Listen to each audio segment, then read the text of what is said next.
एक स्लॉप निकालता है, जो भी वो स्लॉप आता है, अभी इसको हम डिस्कस करेंगे कि आपके पास क्या था, पैरागोला था। पैरागोला क्या होता है कि आपको जब भी लॉस आता है किसी एक पॉइंट के ऊपर, हमारा एक लॉस की फर्स्ट आइटरेशन, तो हम उसके ऊपर क्या निकालेंगे, डेरिवेटिव निकालते हैं। डेरिवेटिव का एक स्लॉप निकलता है, उस स्लॉप के अगेंस्ट हम W और V की वैल्यू को दोबारा से अपडेट करते हैं और दोबारा आपको वही इनपुट और आउटपुट हम गुजारते हैं और सेम प्रेडिक्शन का प्रोसेस जब तक चलता रहता है कि जब तक आपका लॉस नियर टू जीरो ना हो जाए। ये बात सबको समझ आ गई? सर मुझे ये पूछना था कि ऑप्टिमाइजर का जो आपने बोला कि ऑप्टिमाइजर तो हम कोई भी यूज कर सकते हैं ना, ग्रेडियंट जरूरत हो? बिल्कुल, हमारे पास यानी दूसरे यानी ऑप्टिमाइजर की टाइप है, लेकिन हमें जो बहुत अच्छे रिजल्ट मिले हैं अब तक वो ग्रेडियंट डिसेंट ऑप्टिमाइजर के थ्रू ही मिले हैं। तो हमारे एक्सपेरिमेंट में ज्यादातर जो हमें ग्रेडियंट डिसेंट ऑप्टिमाइजर को इस्तेमाल करेंगे। स्टोकेस्टिक ग्रेडियंट डिसेंट होता है, तो स्टोकेस्टिक ग्रेडियंट डिसेंट क्या होता है, कैसे वर्क करता है? ग्रेडियंट डिसेंट है बैच, मिनी बैच आपका स्टोकेस्टिक ग्रेडियंट डिसेंट होता है। तो इसको हम थोड़ा डिस्कस करेंगे, 3-4 जो ग्रेडियंट डिसेंट की टाइप है वो किस तरह वर्क करते हैं। लेकिन उन सबकी यानी जो टाइप होती है ना, वो आपके पैराबोला के ऊपर चल रही होती है, जो कि शुरू में बहुत ज्यादा होती है और आहिस्ता आहिस्ता वो रिड्यूस होकर नियर टू जीरो आती है। ठीक है ना, वो राउंड आपका ब्रैकेट इस तरह चल रहा होता है। Okay great. अच्छा, अब इसके अंदर जो आपकी टेक्निक्स हैं, हमने कुछ वर्ड टेक्निकल सीखे थे। ट्रेनिंग लूप, तो ट्रेनिंग लूप हम इसको इपॉक भी कह रहे थे। आपके इपॉक होते हैं, आपका डेटा चलता रहता है और हर इपॉक के ऊपर आपकी लॉस की वैल्यू क्या होती है, कम होती है। इपॉक का मतलब क्या है कि सारे का सारे डेटा एक दफा पूरे मॉडल से आप गुजारें। अच्छा, जब तक आप ये करते रहेंगे जब तक कि आपके रिजल्ट अच्छे ना आए। जरूरी नहीं है कि इपॉक ही आपके इंपॉर्टेंट है। फिर आप क्या करते हैं, लेयर्स को आप कम या ज्यादा करते हैं, लेयर्स के अंदर जो नोट्स होती है उनको कम या ज्यादा करते हैं। तो ये एक्सपेरिमेंटल टास्क है। अभी तक ऐसी कोई रिसर्च नहीं है जिससे मैं ये एग्जैक्ट बता सकूं कि नंबर ऑफ लेयर्स कितनी होना चाहिए और हर लेयर के अंदर नंबर ऑफ नोट्स कितनी होना चाहिए। ये हम कुछ एक्सपेरिमेंट से सीखेंगे जिससे हम अंदाजा लगा सकते हैं कि कहाँ पे हमें नोट्स बढ़ाना चाहिए और कहाँ पे हमें नोट्स कम करना चाहिए। सर नंबर ऑफ नोट्स अच्छा, नंबर ऑफ नोट्स का मतलब है नंबर ऑफ न्यूरॉन्स। जो कि आपने देखा था ना, फर्स्ट लेयर के अंदर इनपुट लेयर थी, उसके अंदर क्या थे, number of input. Second layer के अंदर आपके क्या थे, नंबर ऑफ हिडन यूनिट्स के अंदर न्यूरॉन्स थे। अभी क्लियर हो जाएगा, अगर क्लियर नहीं है तो आगे जाके इसको हम बहुत डीपली डिस्कस करने वाले हैं कि न्यूरॉन्स, परसेप्ट्रॉन या नंबर ऑफ नोड्स, इन सब का मतलब क्या होता है। अच्छा, अब हम बात करते हैं डीप लर्निंग की। डीप लर्निंग की अभी तक क्या अचीवमेंट है और इसकी यानी एकदम से बूम किस तरह यानी एकदम से आया है। तो हम अगर बात करें कि ह्यूमन लेवल इमेज क्लासिफिकेशन, अच्छा मैं कह रहा हूं ह्यूमन लेवल से आगे निकल चुका है। किसी चीज को देख के पहचानना, ठीक है, रिकग्नाइज करना, ये कासिम है, हमजा, जुनैद है। इंसान धोखा खा सकता है लेकिन कंप्यूटर धोखा नहीं खा सकता। इसका जो लेवल है, इसके एग्जाम्पल हमने दी थी कि आपके ब्रेस्ट कैंसर के ऊपर उन्होंने एक रिसर्च की, मॉडल ट्रेन किया और आपके 100 टॉप क्लास डॉक्टर्स जो है उनका एक पैनल बिठाया। एक तरफ आपका डीप लर्निंग का न्यूरल नेटवर्क का एक मॉड्यूल है और दूसरी साइड 100 डॉक्टर्स हैं जो टॉप अपनी फील्ड के हैं। उन सबको वो इमेजेस दिखाई गई। आपकी यानी मॉडल की जो एक्यूरेसी थी वो आपकी 99.99% आए, जबकि इंसानों की जो आपकी एक्यूरेसी थी उन टॉप 100 डॉक्टर्स की वो 80 के नियरेस्ट है। तो इससे आप अंदाजा लगा लें कि इंसान से कितना आगे जाके ये इमेज को क्लासिफाई कर सकता है। तो क्लासिफिकेशन की प्रॉब्लम इंसान से कई गुना ज्यादा। ये लिखा है नियर ह्यूमन लेवल, क्योंकि ये किताब जो है 2019 की लिखी हुई है फाइनल, इसका जो वर्जन है। लेकिन अब अगर हम अपग्रेडेशन की बात करें तो इस लेवल पे हम पहुंच गए हैं कि इंसान से कई गुना ज्यादा ये आपको रिजल्ट प्रोवाइड कर रहा है, इमेज क्लासिफिकेशन। दूसरा क्या है, स्पीच रिकग्निशन, आवाज के जरिए लोगों को पहचानना। तो ये जिस तरह आप देखिए, मैं अगर अपनी तस्वीर को म्यूट कर दूं, डिसेबल कर दूं, आप मेरी आवाज से भी आइडेंटिफाई कर सकते हैं ये कासिम की आवाज है, ये आसिफ की आवाज है, ये अली की आवाज है। तो इंसान जिस तरह आवाज से रिकग्नाइज कर सकता है कि किसकी आवाज है, इसी तरह मशीन भी नियर टू ह्यूमन लेवल ये काम कर रही है। मशीन ट्रांसलेशन ये, अच्छा फिर आपके पास क्या है, near human level hand writing transcript. तो ये क्या कर रहा है, हैंड राइटिंग जो लिखी हुई होती है, जिस तरह इंसान पढ़ता है हैंड राइटिंग को, इस तरह मशीन पढ़ लेती है। जबकि मैं कह रहा हूँ कि उससे कई गुना ज्यादा अच्छा आपकी मशीन रिकग्नाइज कर सकती है। OCR वगैरह आपने सुनी होगी एप्लीकेशन, ठीक है। OCR का अंदाजा है किसी को? एनीवन? नो सर, बता। OCR का नहीं? ऑब्जेक्ट रिकॉग्निशन होता है। ठीक है, ऑप्टिकल सर ये ऑप्टिकल, अस्सलाम वालेकुम सर, ये ऑप्टिकल कैरेक्टर रिकग्निशन कहलाता है और इसमें मशीन जो है वो ऑप्टिकली किसी भी कैरेक्टर को रिकॉग्नाइज करती है। फॉर एग्जांपल अगर आपका आई स्कैन हो रहा है या थंब स्कैन हो रहा है, ये सारी की सारी चीजें OCR के जरिए से आजकल चलती हैं। बट सर एक चीज जो मैंने इसमें नोट की है वो ये नोट की है कि इसके अंदर जो परफेक्शन लेवल की आप बात कर रहे हैं, सर्टेन मशीन जैसे जिस इदारे में मैं काम करता हूँ वहाँ पे ऑप्टिकल रिकग्निशन मशीन्स हैं हमारी अटेंडेंस के लिए, सर उनका एक्यूरेसी लेवल इतना अच्छा नहीं है। अच्छा देखिए, मुख्तलिफ यानी ऑर्गेनाइजेशंस के अंदर आपकी अटेंडेंस के लिए उन्होंने क्या लगाई हुई OCR, जो कि आपकी इमेज को रिकग्नाइज करके आपकी अटेंडेंस लगाती है, आपके आई बॉल को रिकग्नाइज करके अटेंडेंस लगाती है, ठीक है। तो डिपेंड करता है कि उन्होंने बैकएंड के ऊपर नेटवर्क कौन सा इस्तेमाल किया हुआ है ना। हम तो डीप लर्निंग की बात कर रहे हैं, तो अगर हमारा मॉडल डीप लर्निंग का है तो एक्यूरेसी उसकी बहुत अच्छी मिली है। तो हैंड राइटिंग ट्रांसक्रिप्ट जो लिखी हुई है, जो कि अभी हम यानी चैप्टर 2 के अंदर करेंगे भी, एमनेस डेटा सेट है जिसके अंदर आपके पास 70,000 इमेजेस हैं जो कि इंसानों ने अपने हाथ से नंबर्स लिखे हैं। तो नंबर्स को रिकग्नाइज करना, किसी भी फॉर्म में आप नंबर्स को लिखते हैं, मशीन उसको बहुत आसानी से पहचान लेगी। ये 5 है, 7 है, 78 है। तो human level transcript hand writing digit जो है ये बहुत आसानी से ट्रांसक्राइब कर सकती है। अच्छा, फिर हम बात कर रहे हैं improve machine learning. Abdullah Zubair, do you want to ask something? Yes sir, एक क्वेश्चन था आपसे। अस्सलाम वालेकुम। वालेकुम अस्सलाम जी। सर ये न्यूरल नेटवर्क के बारे में आप एक मर्तबा डिफाइन कर देंगे ब्रीफली में, जो है मतलब न्यूरल नेटवर्क का मेन कॉन्सेप्ट है क्या? आर्टिफिशियल इंटेलिजेंस है, इससे हमें मतलब क्या, मतलब इसकी परफॉर्मेंस और इसके क्या एडवांटेजेस हैं? ठीक है। अच्छा अब्दुल्ला, आपको चाहिए कि हमारी जो पहली और दूसरी क्लासेस है ना डीप लर्निंग के ऊपर, आप उसको ज्यादा ना गौर से देखें, उसको सुनें। तो प्रीवियस वाली जो क्लास है उसके अंदर हमने इसी को डिस्कस किया है कि न्यूरल नेटवर्क क्या है, इसके क्या एडवांटेजेस हैं और डिसएडवांटेजेस है, ठीक है।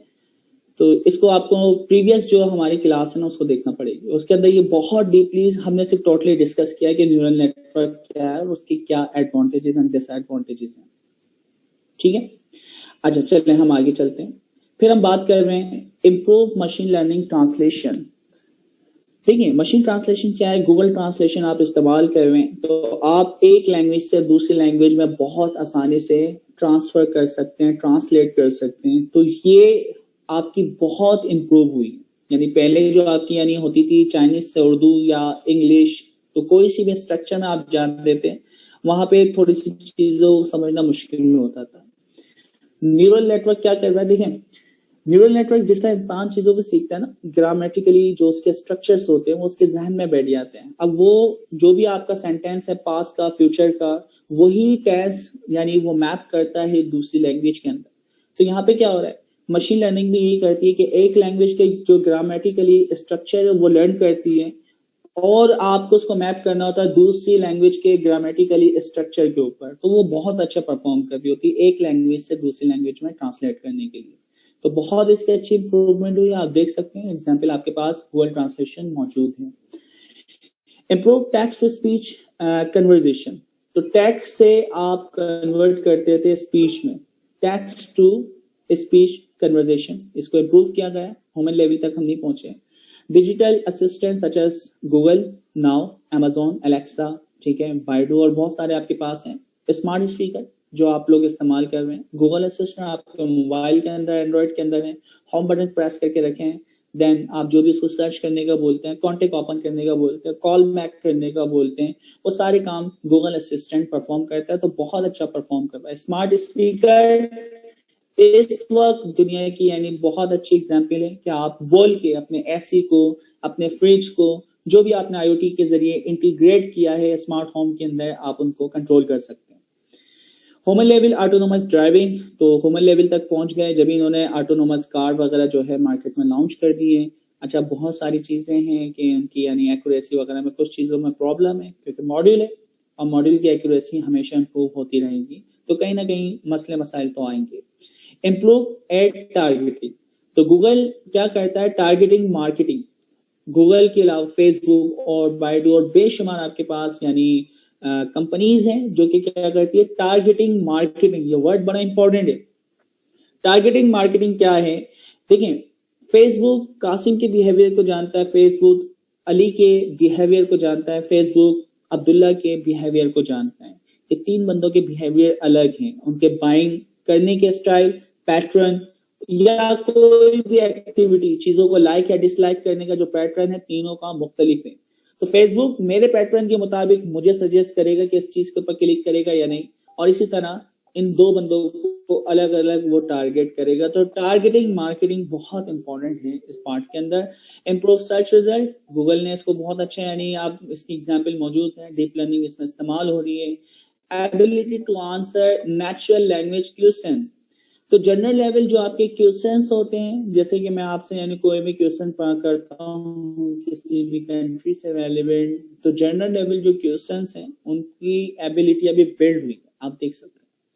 तो मशीन डीप लर्निंग के पास इतनी यानी ताकत है कि वो एनएलपी के जो क्वेश्चंस हैं वो आपको आंसर दे सकती है। और इसके एग्जाम्पल स्मार्ट स्पीकर ही है आपके पास, आप उससे नेशनल लैंग्वेज कोई भी क्वेश्चन करें वो आपको रिप्लाई करे। जी सर, ऐसा है या नहीं?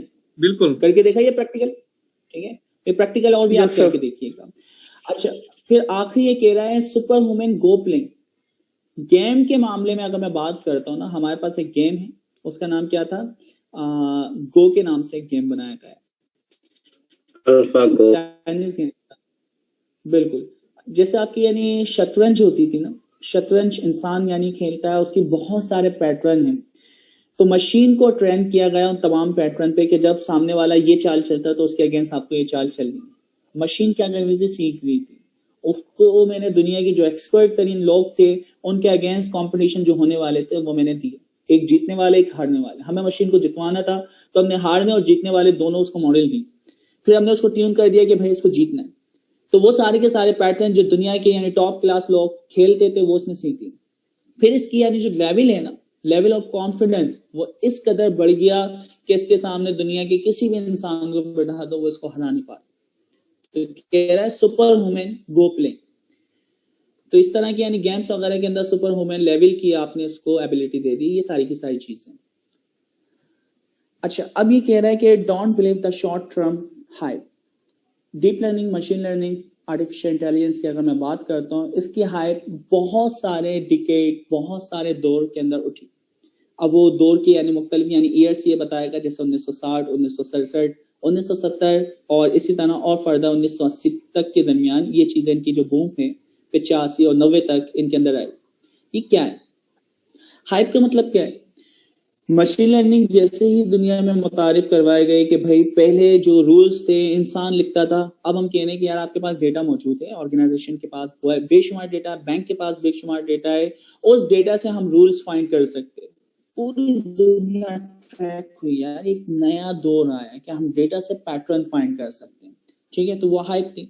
फिर पता चला कि यहाँ पे क्या था कि टैबलर डेटा पे आप बहुत अच्छे काम कर रहे थे, लेकिन परसेप्शन प्रॉब्लम जब आई, परसेप्शन प्रॉब्लम क्या थी? इमेज को देख के ये बताना कि इस इमेज के अंदर जो ऑब्जेक्ट है वो क्या एक्शन परफॉर्म कर रहा है। परसेप्शन प्रॉब्लम, तस्वीर को देख के उसमें आइडेंटिफाई करना कि हो क्या रहा है, ठीक है। तो ये परसेप्शन प्रॉब्लम थी।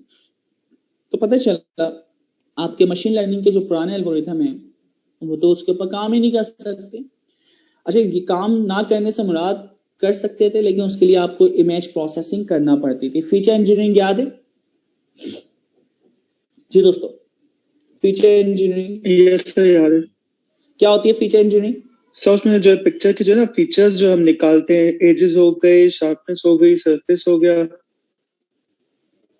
बिल्कुल ऐसा ही है, ठीक है अली।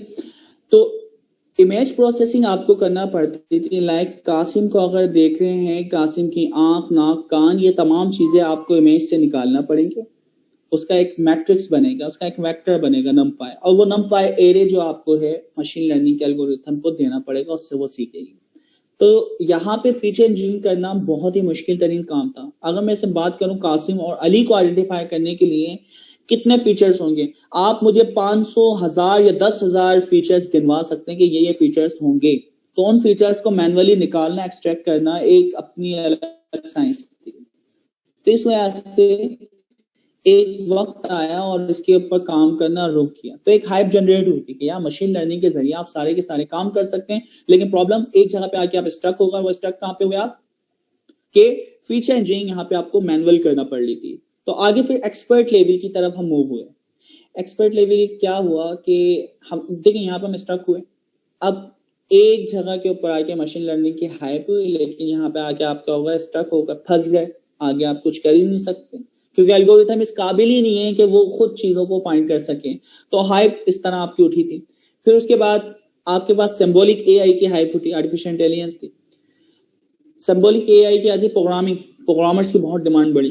प्रोग्रामर्स क्या है कि भाई हर चीज जो सोच सकता है इंसान और लिख सकता है वो सिंबॉलिक एआई के जरिए आप उसको दे सकते हैं। एक्सपर्ट सिस्टम बनाए गए। तो एक्सपर्ट सिस्टम यही है, लोगों की जो एक्सपर्ट लोग थे उनकी लॉजिक आपने फाइंड की और उसके जरिए आपने इफ एल्स लिख के बहुत सारे प्रेडिक्शन के और बेशुमार चीजें ऐसी बनाई सॉफ्टवेयर जिनसे दुनिया को फायदा हो, चाहे वो सर्चिंग का हो या XYZ कोई भी हो। तो क्या हुआ, एक हाइप उसकी उठी। तो मुख्तलिफ दौर में आपकी हाइप उठी, जनरेट हुई है मशीन लर्निंग के ऊपर, आर्टिफिशियल इंटेलिजेंस के ऊपर। लेकिन प्रॉब्लम क्या होती है, वो शॉर्ट हाइप होती है।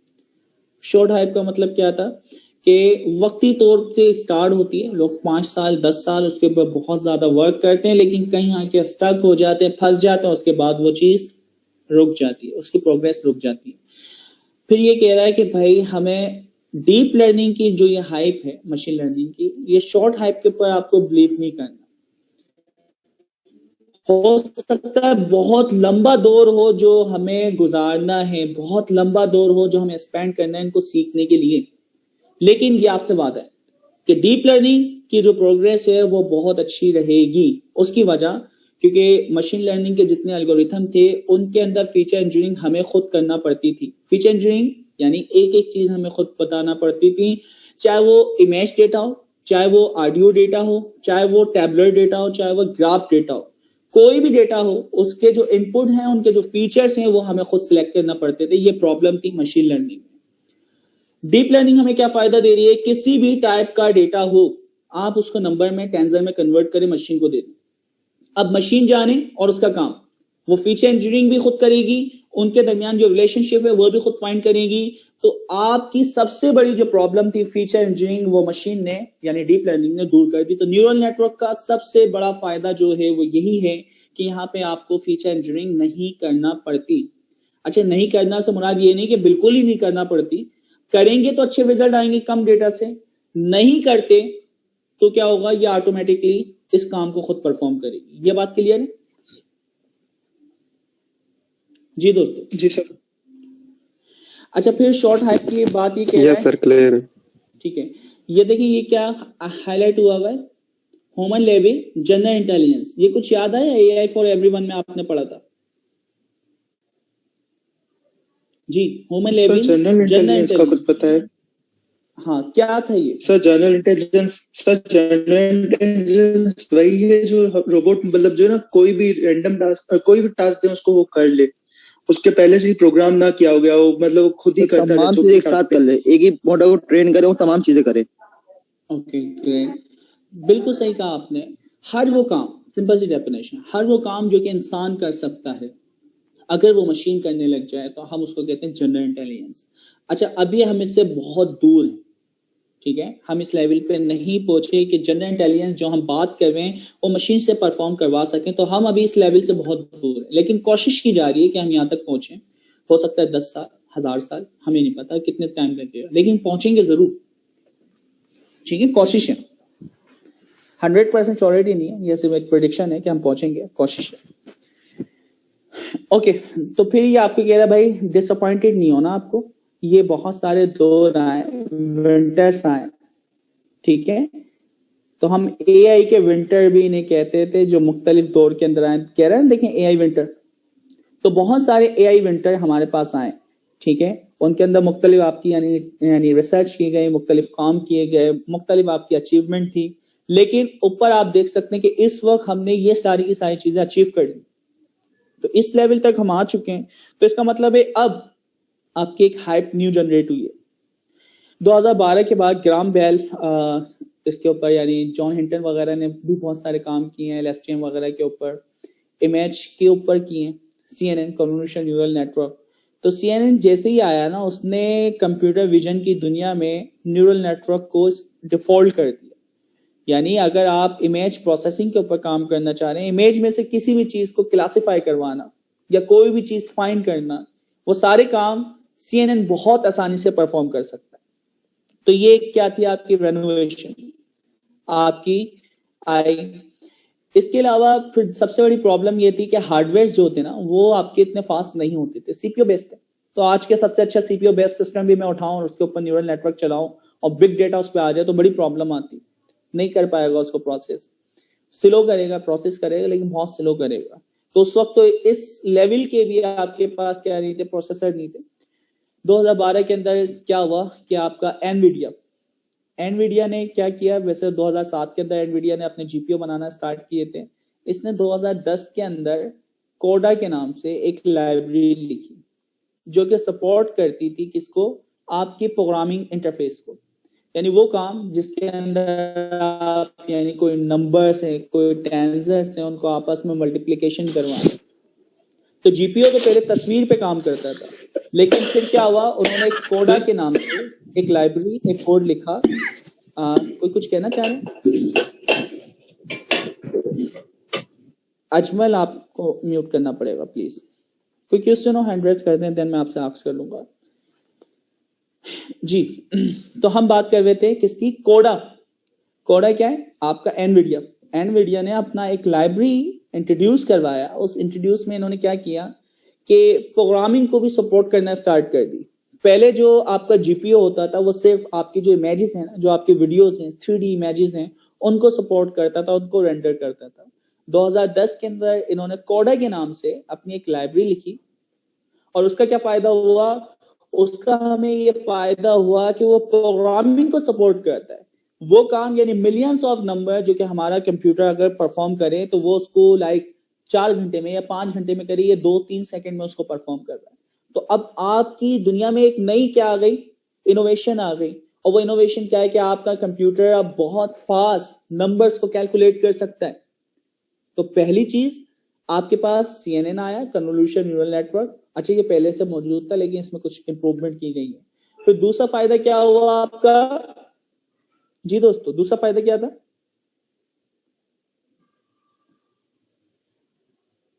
सर टेंजर्स जो है कैलकुलेट होने लगे कोडा के थ्रू, जो उन्होंने कोडा वाली लाइब्रेरी बनाई। ठीक है, तो बस ये आपको याद रखना है 2010 के अंदर कोडा के नाम से इन्होंने एक लाइब्रेरी लिखी है जो कि सपोर्ट करती थी नंबर्स की कैलकुलेशंस को। तो फिर यही फायदा हुआ कि 2012 के अंदर जो हमारे यानी CNN के यानी एक्सपर्ट लोग थे, उन्होंने इसके ऊपर रिसर्च की। तो रिसर्च करने के बाद इनको पता चला कि भाई अच्छा इनकी एक्यूरेसी जो है वो यानी पहले आपकी एक्यूरेसी थी कितनी, लाइक 80, 85, 87, ये डायरेक्टली इन्होंने 10% एक्यूरेसी बढ़ा दी, यानी 97 पे लिया। बहुत बड़ी बात होती है, आप 1 या 2 एक्यूरेसी भी बढ़ा देना आपकी PhD हो जाती। इन्होंने तो 10 एक्यूरेसी बढ़ा दी, तो इनकी बहुत बड़ी अचीवमेंट थी। और दुनिया फिर इस तरह यानी मुखातिब हुई कि यार मशीन लर्निंग, डीप लर्निंग के जरिए आप इमेज क्लासिफिकेशन के ऊपर इतना अच्छा परफॉर्म कर सकते हैं। तो आप देखें इमेज क्लासिफिकेशन पे कितनी सारी चीजें हैं। तो फिर हम कह रहे हैं कि ये एक विंटर है, तो विंटर हो सकता है कि आपकी यानी एकदम से डीप लर्निंग के ऊपर लोग काम करें, सीखें, इसके ऊपर PhD करें, रिसर्च करें, लेकिन किसी पॉइंट पर आगे स्टक हो जाए, फिर वो काम रुक जाए। लेकिन फिर ये कह रहे कि लॉन्ग टर्म, तो अगर लॉन्ग टर्म की हम बात करें तो आप रुकने वाले नहीं। जी कोई क्वेश्चन करना चाह रहे हैं? एहसान, मोहम्मद एहसान BU जी, आपने अपने आप को म्यूट किया, बोले। नहीं आपकी आवाज, चलें आपको मैं म्यूट कर देता हूँ। अच्छा क्वेश्चन आंसर को हम कोशिश करेंगे कि थोड़ा जैसे मैं आपको यानी कहा करूं उस वक्त आप पूछें। ठीक है, तो जस्ट हम डिस्कस कर रहे हैं, और अगर कुछ करना हो तो यानी हैंड रेस करके आप क्वेश्चन क्विक कर लिया करें, ठीक है। तो आपका बैकग्राउंड साउंड सबको सुनाई दे रहा होता है और आपको नहीं पता चला होता, आपकी आवाज सब सुन रहे हैं, ठीक है। कोई क्वेश्चन तो नहीं आता? विंटर समझ आ गया? जी सर, विंटर समझ में आ गया। यस ठीक है। अच्छा, अब ये विंटर की ना कहानी आप पढ़ लेंगे कि 1960 में सबसे पहले यानी नई आपके पास विंटर के मशीन लर्निंग की यानी क्या डेफिनेशन है पॉइंटर्स में से, ठीक है। पॉइंटर्स किसे कहते हैं? जो कि बुनियादी या स्टार्टिंग चीजों को सोचते हैं। तो किसी भी चीज को दुनिया में पहली बार जो सोचता है वो क्या कहलाता है? पॉइंटर, उस चीज का। तो ये पॉइंटर्स में से हैं ये, इन्होंने जो इसके ऊपर यानी सोचा था मार्विन मिन्स्की, ठीक है। उन्होंने क्लेम किया था जनरेशंस वगैरह के ऊपर, ये पढ़ लिएगा, छोटी छोटी कहानी है। ओके, अब हम बात करते हैं एआई प्रॉमिस। तो अभी मैंने जो इतनी लंबी कहानी कही है कि आर्टिफिशियल इंटेलिजेंस का प्रॉमिस है। क्या प्रॉमिस है? शॉर्ट टर्म नहीं है, लॉन्ग टर्म प्रॉमिस है कि आपकी बहुत सारी अचीवमेंट दुनिया को ये देगा। इसकी ना देखिए एग्जाम्पल दे रहे हैं। बात करते हैं इंटरनेट, तो इंटरनेट की भी हाइप इसी तरह उठी थी। अच्छा, इंटरनेट लोग यानी इतने ज्यादा इस्तेमाल नहीं करते थे, लेकिन आहिस्ता आहिस्ता दुनिया से ट्रांसफॉर्म हुई। आज हम इंटरनेट के बिना अपनी कोई भी एक्टिविटी परफॉर्म नहीं कर सकते आज की दुनिया में। यानी दुनिया को पूरी तरह ट्रांसफॉर्म कर दिया है कि पहले आपके डाक खत लिखे जाते थे, अब ईमेल के ऊपर काम हो जाता है। अप्रूवल के लिए बहुत टाइम आपको इंतजार करना पड़ता है कि डाक कब वापसी आएगी। यहाँ पे उसी वक्त आपने एक ईमेल बनाई, अपने बॉस को सेंड किया, अप्रूव, देन आपने उस प्रोजेक्ट को एग्जीक्यूट कर दिया। तो इंटरनेट के जरिए ट्रांसफॉर्मेशन। पहले चीजें ढूंढने के लिए किताबें, लाइब्रेरीज में आपको जाना पड़ता था। इंटरनेट के थ्रू आपको एक गूगल करते हैं, वो चीज आपको मिल जाती है। आपकी लाइफ को टोटली ट्रांसफॉर्म कर दिया।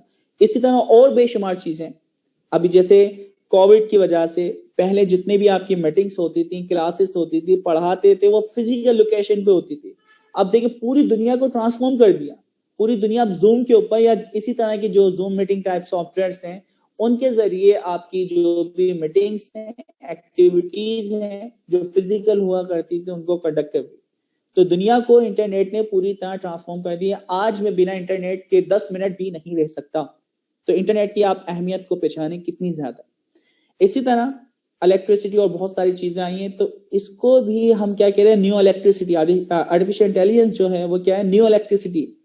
ये इंसान की जिंदगी को पूरी तरह चेंज कर देगी। इसकी एग्जाम्पल, पहले आप कोई भी चीज बंद करते थे, खोलते थे, वो खुद जाके मैनुअली बटन या स्विच ऑन ऑफ से आप उसको करते हैं। अब इन फ्यूचर आप देखेंगे तमाम के तमाम जो घर होंगे वो क्या होंगे? Smart home. स्मार्ट होम का मतलब है जिस जगह पे आप जाएंगे वहां की लाइटें जल जाएं, आप बोलें ऐसी बंद हो जाए, आप यानी दुनिया में कहीं पे भी हो अपने घर की तमाम एक्सेसरीज को आप कंट्रोल कर सकते हैं। स्मार्ट होम तो पहले यानी फीचर्स नहीं थे, अब ये आपके पास एआई के जरिए आपको मिलेंगे। ड्राइवरलेस कार की बात करते हैं, मशीन ट्रांसलेशन की बात करते हैं, फेस रिकग्निशन की बात करते हैं। तो इतनी सारी एप्लीकेशंस हैं जो कि हम मशीन लर्निंग के जरिए क्या करेंगे? चेंज करेंगे, डीप लर्निंग के जरिए चेंज करेंगे। तो दुनिया के रहने के तरीके को टोटली ट्रांसफॉर्म कर देगी आर्टिफिशियल इंटेलिजेंस। बहुत इंपॉर्टेंट पार्ट है। अच्छा, और आपकी एग्जाम्पल दे रहा है कि इस वक्त भी आप आर्टिफिशियल इंटेलिजेंस की बहुत सारी चीजों को इस्तेमाल कर रहे हैं। आप अमेजोन की सर्च पे चले जाएं या गूगल फोटोज के ऊपर जाएं, सिंपल लिखें बर्थडे, ठीक है। कभी करके देखा, अगर आपने गूगल फोटोज के ऊपर अपनी फोटोज सेव की हुई है, आप सिंपल लिखें बर्थडे, वेकेशन, तो वो क्या करेगा? बर्थडे या वेकेशन की जितनी पिक्चर्स होंगी based on your background environment जो उस पिक्चर के अंदर है, उसको सर्च करके ले आएगा। तो ये चीजें पहले पॉसिबल नहीं थी। मैं अगर आपको कहूं कि बर्थडे की जितनी इमेजेस हैं वो सर्च करके दो, वेडिंग की जितनी इमेजेस हैं वो सर्च करके दो, इंसान को मैनुअली एक एक तस्वीर देख के फाइंड करना पड़ती थी। अब आप अपने स्मार्टफोन की एग्जांपल ले लें यार, जो आपके पास मौजूद है, उसके अंदर एआई यानी बेस आपकी क्या है? फिल्टरिंग दी हुई है। तो आप यही इमेज बर्थडे सर्च करें, आपको मिल जाता है, ठीक है। किए ये चीजें इस्तेमाल आप लोगों ने? जी सर, कैमरा में एआई का ऑप्शन आता है, फिर उस पे जिस पे साइड डायरेक्शन करो ना, उस चीज का बता देता है। वो डॉक्यूमेंट है, ट्री है, ह्यूमन है। बिल्कुल ठीक है। गैलरीज के अंदर भी आता है। बिल्कुल गूगल लेंस हो गया, आप इस्तेमाल करते हैं, वो आप उसके ऊपर किसी भी चीज के ऊपर पॉइंट आउट करें, वो आपको बताएगा ये चीज क्या है, उसकी डिटेल आपको बताएगा। गैलरी के अंदर आपकी जो फोटो की गैलरी उसमें आप सर्च करें इसी टाइप बर्थडे या कोई भी यानी आप वर्ड लिख के कीवर्ड, उससे वो आपको सर्चिंग प्रोवाइड करेगा। अच्छा, अब ये कह रहा है कि अभी हम टोटली ट्रांसफॉर्म नहीं हुए। अगर मैं बात करूं कि डॉक्टर जो है, अभी डॉक्टर तमाम चीजें जो प्रेडिक्ट करता है, चीजें देखता है, रिपोर्टिंग देखता है, रिपोर्ट देखता है, वो मैनुअल देखता है। इसके लिए उसका असिस्टेंट होना चाहिए मशीन लर्निंग का, कि वो सिर्फ स्कैन करे, उसका डॉक्यूमेंट क्या हो, रीड हो और उसकी क्विक समरी बता दे कि इसको ये चीजें, यानी वो पॉइंट्स जो कि डॉक्टर नोट करके खुद निकालता है और फिर उसकी बेस के ऊपर उसको प्रिस्क्रिप्शन वगैरह लिख के देता है, वो खुद वो फाइंड कर दे। तो उसके सामने जैसे ये आ जाए, उसकी रिपोर्ट पढ़ के कि इसको क्या यानी टैबलेट रिकमेंड करना चाहिए, कौन सी यानी आपकी क्या नाम है इसको ड्रग्स या जो भी उसकी यानी टैबलेट्स वगैरह हैं वो हम यानी उसको सजेस्ट करें। तो ये सारे काम इन फ्यूचर आप देखेंगे एआई डॉक्टर होगा।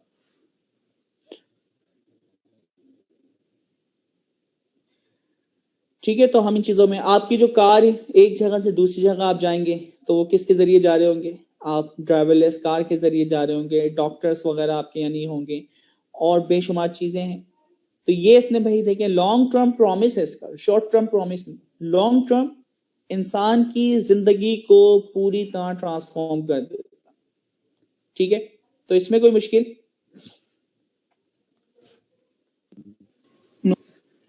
No sir. ठीक है, ये देखिए हाईलाइट पढ़ ले, don't believe the short term hype. तो हमें शॉर्ट टर्म पे नहीं करना, आपको फोकस होना है, चीजों पे काम करना है। अभी हमने यानी देखा था मैकेंजी ग्लोबल, तो मैकेंजी ग्लोबल के मुताबिक 2030 तक आपकी जो यानी क्या नाम है वैल्यू जनरेट होगी, प्रॉफिट जनरेट होगा एआई के जरिए, वो कितना था 13 ट्रिलियन। 0.08 ट्रिलियन जो है वो सिर्फ और सिर्फ कहां से जनरेट हो रहा होगा, कौन सी इंडस्ट्री से, याद है नहीं? एआई से सर, नहीं एआई के अंदर सब टोटल एआई से 13 ट्रिलियन हो रहा है ना, तो 0.08 trillion deep learning, medical sale and purchase जो आपकी चीजें हैं, सेल एंड रिटेल जिसे हम कहते हैं रिटेल, मार्केटिंग नहीं रिटेल जिसे हम कहते हैं, रिटेल में कोई भी चीज आप खरीदते और बेचते हैं। तो रिटेल इंडस्ट्री को ना बहुत सबसे ज्यादा जो आप प्रॉफिट कमाएंगे ना रिटेल से कमाएंगे।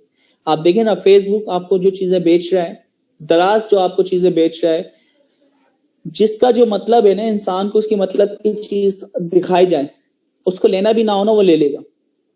ठीक है, ये ट्रू एग्जाम्पल है। आपकी पसंद की चीज आपके सामने आ जाए, आपके पास पैसे भी ना हो, आप बोलेंगे यार ये मुझे लेनी है, मुझे इतने अरसे से इस चीज की तलाश थी। तो अगर आप कस्टमर को उसकी नीड के मुताबिक चीज दिखा दें तो ये श्योरिटी है यार वो खरीदेगा। कस्टमर का टाइम बचता है, टाइम सेविंग होता है और बेशुमार चीजें। तो आप देखो, अगर आप रिकमेंडेशन इंजन, यानी मैं अभी से आपको कह रहा हूं कि आप अपना टारगेट बना लें। अगर आपको अपनी इंडस्ट्री, किसी भी इंडस्ट्री में आप काम कर रहे हैं, रिटेल को मार्केट करना है, बेचना है ना चीजें, तो उसके लिए आप किसके को टारगेट करें, रिकमेंडेशन इंजन। रिकमेंडेशन इंजन बनाए आप और किसी भी यानी रिटेल कंपनी में एप्लीकेशन के ऊपर आप उसको लगा दें। आप अपनी उस ऑर्गेनाइजेशन के बिजनेस को टोटली ट्रांसफॉर्म कर देंगे। फिर देखें आपके किस तरह फिर अप्रेजल वगैरह लगते हैं। तो अगर आप किसी भी कंपनी में जहां पे कोई भी फाइनेंशियल, नॉन फाइनेंशियल कोई चीज सेल या परचेस होती है, वहां पे यूजर्स आते हैं, उनको रिकमेंडेशन इंजन बनाते हैं। ठीक है, तो ये आप लोग को करना है, तो टोटली ट्रांसफॉर्म कर देगी और ये इसका वादा है। अब ये बात कर रहा है डीप लर्निंग, तो अभी आई है। डीप लर्निंग से पहले, अच्छा डीप लर्निंग का वैसे तो 1950 के अंदर टॉय फार्म के अंदर न्यूरल नेटवर्क लिख दिया गया था। ठीक है, उसका कोड लिख दिया गया था, न्यूरल नेटवर्क इस तरह काम करता है। उसका कोड 1950 में हमारे पास पहले ही मौजूद था। अब हम बात करते हैं कि डीप लर्निंग के अलावा क्या एल्गोरिथम है। अच्छा, अब ये बड़ी इंपॉर्टेंट चीज है। आवाज आ रही है ना सबको मेरी? यस सर, आवाज आ रही है। अब मैं बड़ी इंपॉर्टेंट चीजों की, जी बड़ी इंपॉर्टेंट चीजों की मैं बात करने चाह रहा हूँ। जी क्वेश्चन करें। सर मेरा क्वेश्चन ये है कि लाइक अभी हमने जो पीछे पढ़ा था नंपाई वगैरह, तो सर प्रैक्टिकली इसकी जो हम अपने ऑफिस के अंदर इसकी यूटिलाइजेशन जो है, लाइक आपको पता ही है, तो एंड यूजर यूज करता है ना। आप जिसको भी कोई मतलब जैसे अभी आपने रिकमेंडेशन इंजन की बात की, तो प्रैक्टिकली तो ये इस फॉर्म में होना चाहिए ना कि यूजर खुद इसको यूज कर सके। तो इस तरह की कोई चीज हमने भी सीखी नहीं है। ठीक है, आसिम, अगर देखिए हम इसकी बात करें ना, पावर बीआई आपने इस्तेमाल किया है, ठीक है। पावर बीआई क्या है? मिलियंस ऑफ जो आपके रिकॉर्ड्स हैं आप उसके ऊपर लोड करें और वो क्विक आपको ना मैनिपुलेट करके उसके रिजल्ट प्रोवाइड कर देगा जो आप फिल्टर लगा रहे हैं। एक्सेल आपके पास मौजूद है ना, जिससे वो भी यानी एक पार्ट है नमपाई और पांडास का, फ्रंट एंड आपको प्रोवाइड कर रहा है। अच्छा, तो ये क्या था, उसके अंदर ड्रैग एंड ड्रॉप है, आप चीजें ड्रैग करें, ड्रॉप करें, फिल्टर लगाएं, आपका काम हो जाता है। अब पता है प्रॉब्लम ओके, मैं दोबारा रिपीट कर देता हूँ। मैंने सिंपल सी बात की कि इन्होंने कहा कि एंड टू एंड एप्लीकेशन होना चाहिए, जैसे कि नमपाई और पांडास है, ठीक है। तो एंड टू एंड का मतलब क्या है? किसी भी कस्टमर्स जो कि नॉन टेक्निकल है वो हमारे इस प्रोडक्ट को इस्तेमाल कर सके। तो नमपाई और पांडास की क्या इस तरह की कोई एप्लीकेशन है? तो मैंने एग्जांपल दी, आप इस्तेमाल करते हैं पावर बीआई। पावर बीआई क्या करता है? उसके अंदर ड्रैग एंड ड्रॉप है, कोई भी फाइल है मिलियंस ऑफ आपकी रिकॉर्ड्स की, जिसके अंदर आपके 2 लाख, 20 लाख, 25 लाख नंबर्स ऑफ रोज है, यूजर्स के डेटा है, उसको एक्सेल के ऊपर खोलना तो नामुमकिन है, क्योंकि 10,48,576 की रोज की लिमिट है, उससे ज्यादा आप कोई भी एक रोज को ऐड नहीं कर सकते। तो वहां पे क्या है? ड्रैग एंड ड्रॉप है भाई, आप उसके ऊपर ड्रैग करें फाइल को, वो ओपन हो जाएगी। ओपन होने के बाद आप फिल्टर लगाएं, कुछ भी लगाएं, उसके ग्राफ बनाए, वो सब बना देती है। वो एंड एप्लीकेशन, लेकिन क्या है भाई, वो क्या है? सर्विस है, उसके क्या होते हैं? चार्जेस होते हैं, पैसे आपको पे करना पड़ते हैं, सर्विस चार्जेस, सब्सक्रिप्शन फीस होती है। तो इस तरह की चीजें आप नमपाई पांडास के जरिए भी लोगों को कोई प्रोडक्ट बना के दे सकते हैं, और बहुत सारे बना दिए गए। ड्रैग एंड ड्रॉप ना, PyQt5 अगर अभी आप आगे जाके आप थोड़ा सा पढ़ेंगे तो उसके जरिए एंड टू एंड एप्लीकेशन बना के दे दिया। आप फाइल सिलेक्ट करें, उसे अपलोड करें, और उसके ऊपर जिस तरह एक्सेल के ऊपर आप फिल्टर लगाते हैं, ग्राफ बनाते हैं, वो सारे के सारे आप बना सकते हैं। तो इस तरह की एप्लीकेशंस लोगों ने बना के दे दी गई। अब आप उसको सेल करें या उसको आप ओपन सोर्स कर दें, ये आपका कॉन्ट्रीब्यूट है। राइट सर, जी ठीक है सर। ठीक है आसिम? ठीक है, ग्रेट हो गया। अच्छा, अब बड़ी इंपॉर्टेंट चीज की तरफ जा रहे हैं, मशीन लर्निंग। डीप लर्निंग से पहले, न्यूरल नेटवर्क से पहले मशीन लर्निंग मौजूद है। मशीन लर्निंग में क्या होता था जी? इंपॉर्टेंट क्या थी इसके? डिफरेंशिएट अगर हम करते हैं डीप लर्निंग से, लास्ट टाइम हमने डिस्कस किया था, कोई बताना चाहेगा? Anyone? Sir feature engineering. Feature engineering सबसे मुश्किल पार्ट यही था, लेकिन जहां नुकसानात हैं वहां फायदे भी। ठीक, मशीन लर्निंग की मैं बात करता हूं जी। कोई कुछ कहना चाह रहे हैं? नो? ओके। अब मैं यहां बात कर रहा हूं कि जिस तरह आपके न्यूरल नेटवर्क के फायदे ना, उस तरह नुकसानात भी हैं। ठीक है, मैं मशीन लर्निंग को ना हम शैलो लर्निंग भी कहते हैं। ठीक है, मशीन लर्निंग का दूसरा नाम क्या है? Shallow learning. ठीक है, डीप लर्निंग और शैलो लर्निंग में क्या फर्क है ये बताया था मैंने लास्ट टाइम। जिस तरह आपने बताया था, शैलो लर्निंग के अंदर 2 लेयर्स होती हैं, डीप लर्निंग के अंदर आपके पास मोर देन 2 लेयर्स होती है, मतलब 3 ऑनवर्ड एंड नंबर्स तक जा सकते हैं। ठीक है, ओके। तो अब हम बात करते हैं शैलो लर्निंग जो है ना, उसके ऊपर ना अगर मैं बात करूं, कंप्यूटेशनल पावर वो कम इस्तेमाल होगी। क्यों? क्योंकि उसके अंदर नंबर ऑफ जो लेयर्स हैं जिनके ऊपर लर्निंग हो रही है, नंबर ऑफ पैरामीटर्स जो हैं वो कम होते हैं। तो मशीन लर्निंग के एल्गोरिथम कंप्यूटेशनली पावर की बेस के ऊपर हम देखें बहुत क्या होते हैं, लाइट होते हैं, बहुत फास्ट एग्जीक्यूट हो सकते हैं, लेकिन उनकी फिर वो एक्यूरेसी वगैरह हमें कहीं ना कहीं जाके कॉम्प्रोमाइज करना पड़ता है।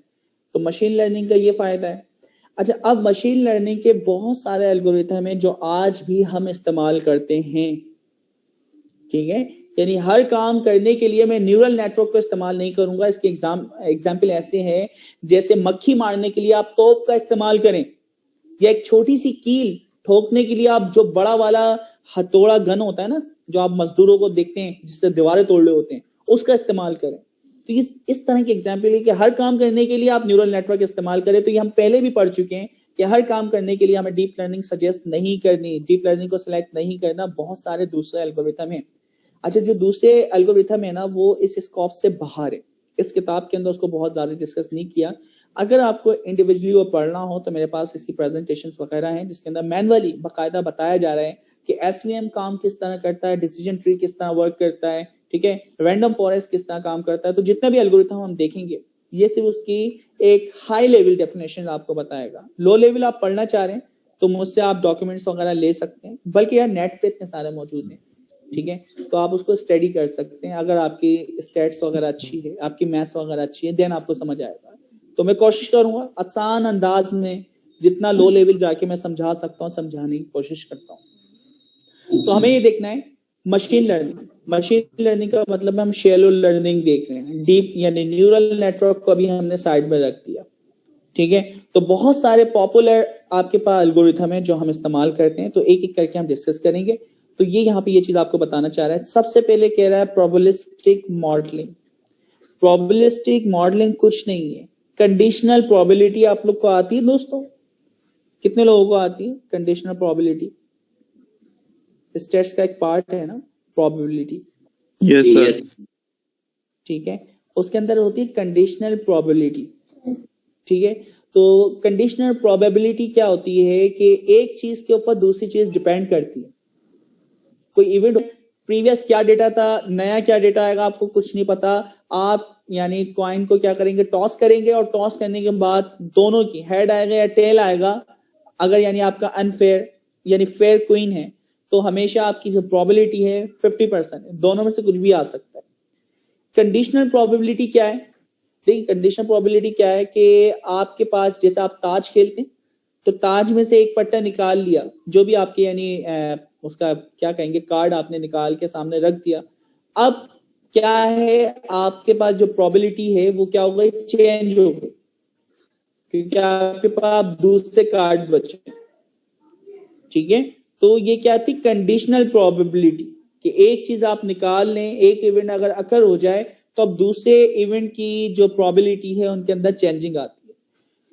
तो प्रोबेबिलिस्टिक मॉडलिंग कुछ नहीं है, नेवी बायस एल्गोरिथम उसको बोलते हैं, और उसके अंदर सिंपल आपकी प्रोबेबिलिटी ही इस्तेमाल हो रही होती है। यानी वो इवेंट जो होते हैं ना, वो इवेंट की बेस के ऊपर प्रोबेबिलिटी फाइंड कर लेता है और फिर उसी की बेस के ऊपर आप नया डेटा देते हैं, वो प्रेडिक्ट करके बता देता है कि ये चीज होती है तो इसकी इतनी प्रोबेबिलिटी थी ये चीज होने की। तो प्रोबेबिलिस्टिक मॉडल इस्तेमाल किया गया सबसे पहले, जो अभी भी इस्तेमाल होता है। और इसमें क्या इस्तेमाल हो रहा है, कंडीशनल प्रोबेबिलिटी। सही, ये बात समझ आई? इसकी सबसे बड़ी यानी एग्जांपल कह रहा है। सर क्वेश्चन है जी सर, ये जो आपने अभी पढ़ाया है प्रोबेबिलिस्टिक मॉडलिंग, क्या प्रोबेबिलिस्टिक मॉडलिंग सिर्फ और सिर्फ दो लेयर के ऊपर और दो कंडीशंस पे काम करती है, लाइक हेड एंड टेल के ऊपर, या अगर आप पैक ऑफ कार्ड्स की बात करें तो उसमें तो 52 लेयर्स होंगी ना? नहीं 52 लेयर्स नहीं, इनपुट है आपके 52 लेयर्स अलग। सॉरी सर, 52 इनपुट्स होंगे उसके अंदर। जी 52 इनपुट्स हैं, तो इनपुट्स आपकी जितने भी हो वो तो आपकी क्या है, नंबर ऑफ फीचर्स, और उसको आपको टारगेट जो होता है, जो जिसे आप वाई कहते हैं, उससे मैप करना होता है। तो इसके अंदर जितने भी इनपुट हो, जितने भी आउटपुट हो, वो मैटर नहीं करते, वो तो मशीन लर्निंग का इनपुट एंड आउटपुट में आप तोड़ के देते हैं, उसके मुताबिक ही काम करेगी, कोई रिस्ट्रिक्शन नहीं, ठीक है। तो प्रोबेबिलिस्टिक मॉडल जो है ये बहुत अच्छा परफॉर्म करता है। इसकी एग्जाम्पल जी सर लॉजिस्टिक रिग्रेशन वगैरह। सर शैलो लर्निंग में भाई ने बोला कि 2 लेयर्स होती हैं, सर शैलो लर्निंग में 1 नहीं होती? नहीं, शैलो लर्निंग में देखिए यहाँ पे इसने बताया था ऊपर हमने किताब में ही कि बहुत ज्यादा एक या मैक्सिमम 2 होती है, इससे ज्यादा नहीं होती। सही सर, ठीक है, 1 या 2 इससे ज्यादा नहीं होती। जबकि न्यूरल नेटवर्क की मैं बात करता हूं तो उसके अंदर जो आपकी लेयर्स होती हैं वो मिलियंस ऑफ लेयर्स भी आप लगा सकते हैं, कोई शर्त नहीं है। अच्छा कोई क्वेश्चन करना चाह रहा है? I think Ikhlas, do you want to ask something?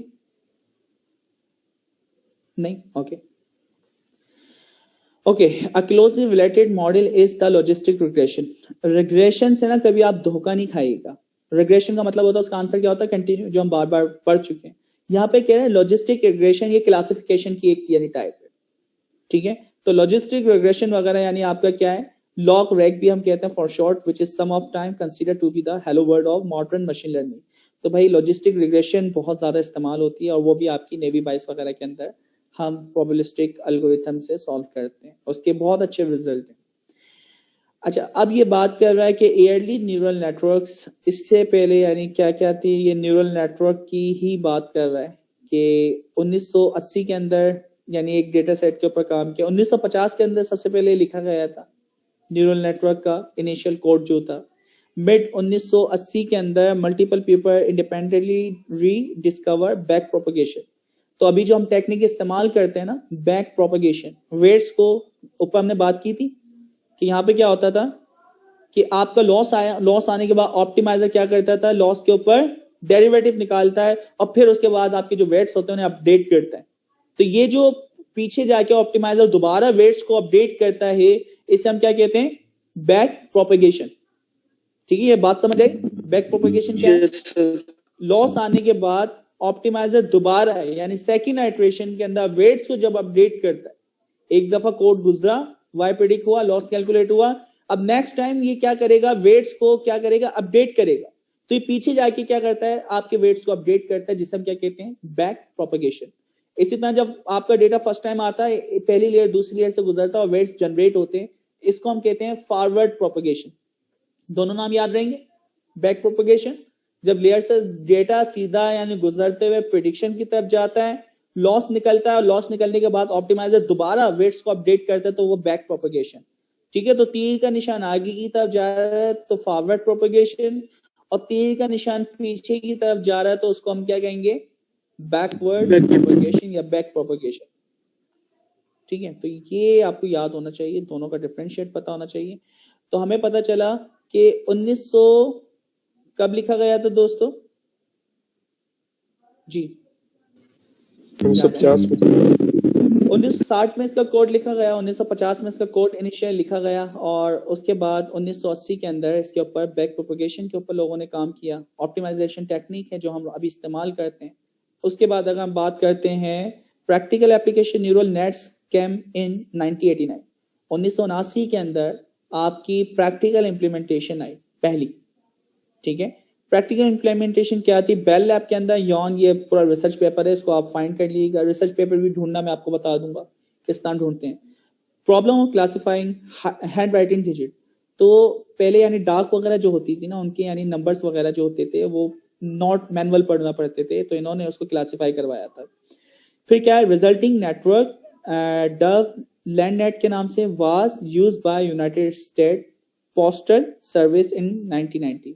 तो भाई ये लीनेट के नाम से हमारा जो पेपर है या जो भी आपको कौन सा पेपर मिलेगा उसके अंदर क्या, लीनेट इसने 1989 के अंदर इसके ऊपर काम किया, और लीनेट के नाम से इसने पब्लिश किया अपना पेपर वगैरह, और बाकायदा यूनाइटेड स्टेट पोस्टल सर्विस ने 1990 में ऑटोमेट किया अपने किसको, रीडिंग जिप को ऑन ईमेल एनवलप। आपका जो डाक आती थी ना उसके ऊपर जो भी पोस्टल कोड लिखा होता था, क्योंकि पोस्टल कोड के हिसाब से आपके जो खत होते हैं उनको क्या किया जाता है, सॉर्ट किया जाता है।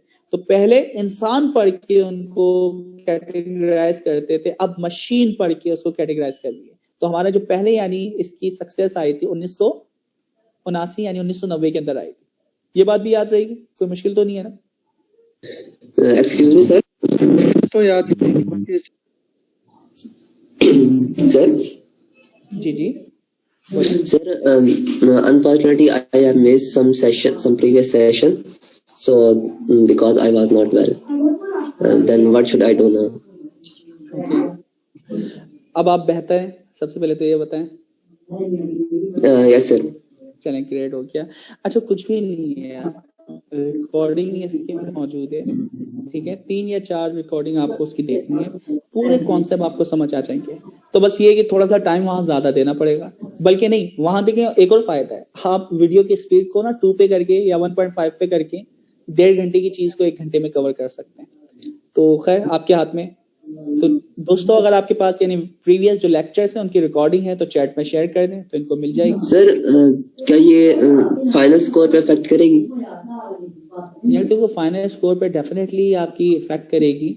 उसकी वजह ये है, अटेंडेंस आपकी नहीं कर रही, लेकिन जो आप चीजें सीख रहे हैं प्रैक्टिकली, तो एग्जाम जो होगा वो इन्हीं टॉपिक्स में से होगा। क्योंकि आप ये किताब पढ़ के सारी चीजें खुद निकालें बड़ा मुश्किल होता है, और वही चीज हम पॉइंट टू पॉइंट डिस्कस कर रहे हो तो उसे याद रखना बड़ा आसान होगा। तो नेक्स्ट टाइम जब आप पढ़ेंगे ना आपके लिए आसान हो जाएगा।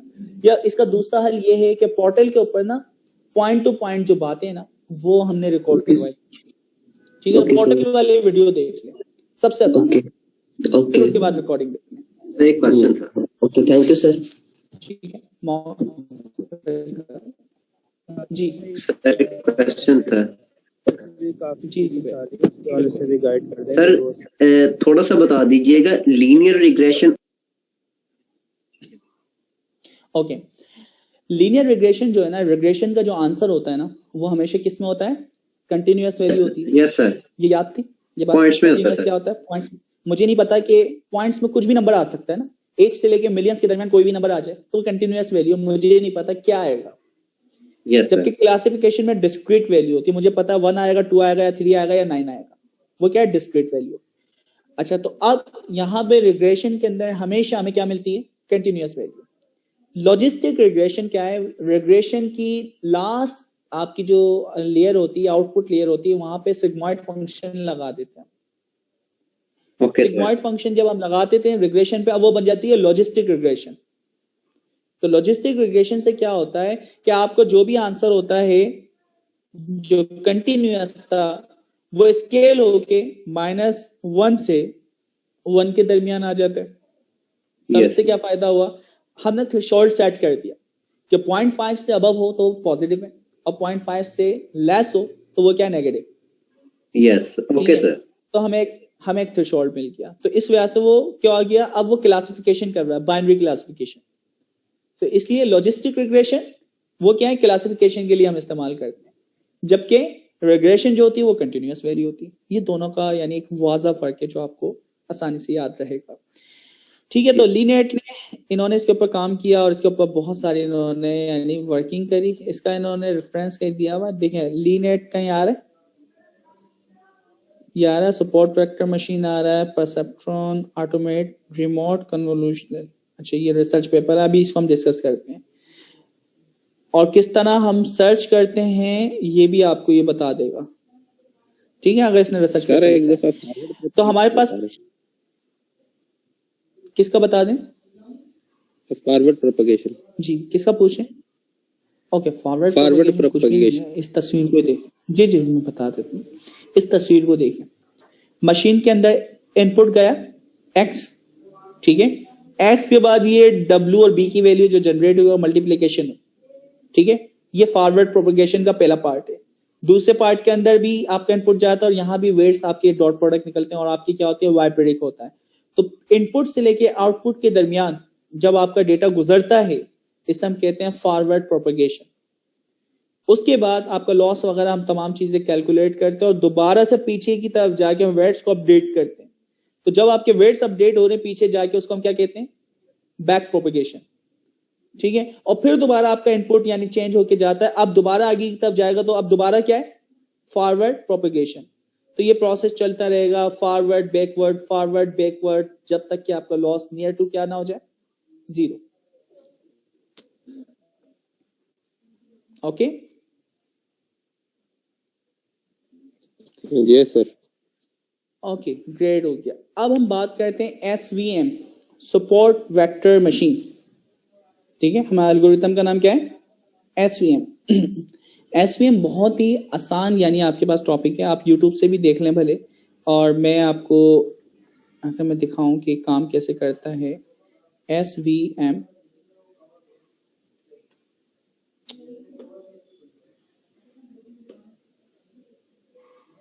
ये तस्वीर देख लेते हैं सर। जी दोस्तों, सर वो जो लास्ट क्लास में एक भाई ने बताई थी वेबसाइट playground.tensorflow.org, क्या आप उस पर जाके थोड़ा सा गाइड कर सकते हैं वो उसमें हो क्या रहा है? बिल्कुल उसको हम कर सकते हैं, लेकिन हम थोड़ी सी चीजें कवर कर लें। असल में उसमें पता क्या होता है, आपका जब डेटा इनपुट जाता है ना, किस तरह वेट्स जनरेट हो रहे हैं, किस तरह कैलकुलेट हो रहा है, किस तरह आपका फॉरवर्ड प्रोपगेशन हो रहा है, वो एनिमेटेड आपको करके दिखा रहे हैं और कुछ नहीं। सर ये थोड़ा सा कर्नल्स के बारे में बताइए कि क्या होते हैं, और ये इनका बड़ा लिनक्स के कर्नल आगे ये हो गया, अभी भी कर्नल्स की हेडिंग आ रही है, काइंडली थोड़ा सा बेसिक बताइए है क्या ये लोग? बिल्कुल बिल्कुल, मैं बता रहा हूँ। कर्नल्स कुछ नहीं है, फंक्शंस का नाम कर्नल कहा गया। अच्छा देखिए, हमें पता है क्या करना होता है। हमारे पास देखिए एक ब्लू कलर के और रेड कलर के क्या है, कुछ पॉइंट्स हैं। अभी आप ये जितने कलर यानी सर्किल वगैरह दिख रहे हैं सबको भूल जाएं। आप अपनी आंखों के अंदर इमेजिन करें कि हमारे पास रेड और ब्लू कलर के कुछ पॉइंट्स हैं। अब SVM क्या होता है? Support vector machine. ठीक है, support vector machine hyperplane जो आपकी लाइन होती है ना, जो आप यानी y is equal to W X plus B से जनरेट करते हैं, यहाँ पे वो लाइन क्या कहलाएगी? Hyperplane. ठीक है, हमें एक हाइपर प्लेन ड्रॉ करना है। हाइपर प्लेन कैसा होना चाहिए? अब ये कहता है कि हाइपर प्लेन की डेफिनेशन, सबसे पहले हमें फाइंड करना पड़ते हैं सपोर्ट वेक्टर। सपोर्ट वेक्टर क्या होते हैं? वो पॉइंट्स जिनके जरिए से आप दो ग्रुप के दरमियान डिफरेंशिएट कर सकें। ठीक है, अच्छा अब देखें, सबसे पहले हमने क्या किया, हाँ, दो ग्रुप के वो पॉइंट्स, दो ग्रुप के रेड एंड ब्लू, दो ग्रुप के वो पॉइंट जो कि जिनके दरमियान से हम एक हाइपर प्लेन ड्रॉ करें। अच्छा, हाइपर प्लेन ड्रॉ होने के बाद इस हाइपर प्लेन और उस सपोर्ट वेक्टर के दरमियान भी एक लाइन अगर ड्रॉ की जाए तो उनके दरमियान जो मार्जिन होता है, ठीक है, फिर एग्जांपल मैं आपको रिपीट करता हूं, दो ग्रुप रेड एंड ब्लू, उनके दरमियान एक लाइन ड्रॉ करनी, तो सबसे पहले हमें क्या मालूम करना होते हैं? सपोर्ट वेक्टर, ऐसे पॉइंट। अब वो ऐसे पॉइंट होना चाहिए जिनके दरमियान से हम जब एक लाइन खींचें, लाइन खींचने के बाद उन पॉइंट्स के ऊपर भी एक लाइन खींची जाए, तो उनके दरमियान का जो डिस्टेंस है, ये ब्लू कलर की जो आप लाइन देख रहे हैं, उनके दरमियान का जो डिस्टेंस है वो मैक्सिमम होना चाहिए। ठीक है, अगर मैं लाइन फॉर एग्जांपल एनोटेशन करके मैं आपको बताता हूं, अगर मैं लाइन इस तरह खींचता, एक सीधी लाइन होती, अच्छा इसके दरमियान में अब ये जैसे सपोर्ट वेक्टर है, इन दोनों के दरमियान का डिस्टेंस निकालता और इसका दरमियान का डिस्टेंस निकालता। अब क्या हो रहा है, देखिए इस तरफ तो कम है और इस तरफ क्या है? ज्यादा। तो हमें क्या करना है, एक हाइपर प्लेन क्या करना है? ड्रॉ करना है, और उस हाइपर प्लेन का जो डिस्टेंस है आपके सपोर्ट वेक्टर से वो मैक्सिमम होना चाहिए। तो सपोर्ट वेक्टर से हाइपर प्लेन के दरमियान का जो डिस्टेंस है उसे क्या कहते हैं? क्या लिखा हुआ है यहाँ पे? मार्जिन। ठीक है, तो इस फंक्शन में कुछ भी नहीं होगा। ठीक है, ये जो सपोर्ट वेक्टर्स है बीच में होना चाहिए, दोनों ऊपर और नीचे वाले सपोर्ट वेक्टर्स के बीच में मार्जिन होनी चाहिए। बिल्कुल नहीं, सपोर्ट इन दोनों सपोर्ट वेक्टर के दरमियान एक हाइपर प्लेन होना चाहिए, और हाइपर प्लेन के बाद फिर आप क्या करें, इन सपोर्ट वेक्टर के ऊपर भी एक लाइन ड्रॉ करें, जैसे कि हाइपर प्लेन की लाइन है, ठीक है, उसी सेम एंगल के ऊपर, और फिर उनके दरमियान का डिस्टेंस मेजर करें। तो ये कह रहा है कि डिस्टेंस ना हाइपर प्लेन ये जो लाइन है, इस लाइन से इसका भी मैक्सिमम होना चाहिए और राइट साइड वाले का भी मैक्सिमम होना चाहिए, दोनों तरफ मैक्सिमम होना चाहिए, जिसे हम क्या कहते हैं? Hyperplane. हो सकता है मैं दूसरी लाइन, तीसरी लाइन, चौथी लाइन, 10 लाइन खींचे, तो हमें एक ऐसी हाइपर प्लेन लाइन को सिलेक्ट करना है जिसके सपोर्ट वेक्टर से जो मार्जिन है वो मैक्सिमम हो। ये एसवीएम है। सर ये बात समझ कैसे, मतलब अच्छा ये लाइन कैसे, वो फिर एल्गोरिथम के वो एल्गोरिथम क्या करता है, वो कुछ नहीं करता, आपके जितने भी सपोर्ट वेक्टर होते हैं ना उनको उठाता है, ठीक है, उसके बाद वो क्या करता है, उनके एक्स और वाई की वैल्यू लेता है और उसके अंदर एक बायस सेट करता है, और फिर उसके बाद कुछ यानी उसके ऊपर इक्वेशंस वगैरह अप्लाई होती हैं, जो कि आप हर दफा जब आइट्रेट करते हैं तो नेक्स्ट लाइन जो सेकंड लाइन से होगी, इसके अंदर ना आप एक कर्नल लिखते हैं। कर्नल से क्या मुराद है, आप एक थ्रेशोल्ड बना लेते हैं। मैं आपको एक वीडियो दिखाना चाह रहा हूँ, एक मिनट देखते हैं, लेट्स, मैं इसको पहले बंद करूं।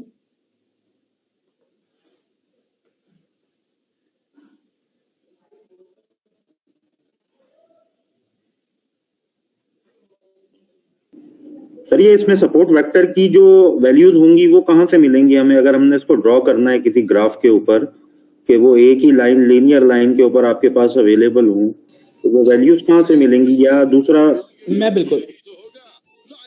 इसको बता रहा हूँ। अच्छा सबको बैकग्राउंड वॉइस आ रही है? बैकग्राउंड वॉइस आ रही थी दोस्तों? यस सर आ रही है। सही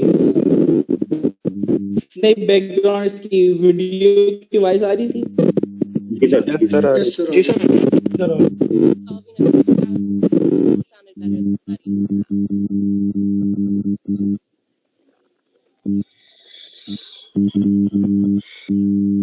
अच्छा ये देखें, इसको अगर आप देखें, ये बैकग्राउंड नॉइस आ रही है बहुत ज्यादा ना, अपने माइक म्यूट करें प्लीज। ठीक है, थैंक यू। देखिए इसने क्या किया, यहाँ पे 1 2 3 4 5 6 7 पॉइंट इस तरफ है, 1 2 3 4 पॉइंट इस तरफ है। इसने क्या किया, देखिए आंखों से देख के पता चल रहा है कि इस साइड वाला एक ग्रुप है पॉजिटिव, एक साइड वाला एक नेगेटिव। 2 कलर में इसको लेना चाहिए था, इसने एक कलर में ले लिया। अच्छा, अब इसने क्या किया, इन दोनों ग्रुप को अलग करना है, पॉजिटिव को अलग एंड नेगेटिव को अलग। इसने कहा विजुअलाइजेशन से ही मुझे पता चल रहा है कि ये 3 पॉइंट, पहला पॉइंट, दूसरा पॉइंट और तीसरा पॉइंट।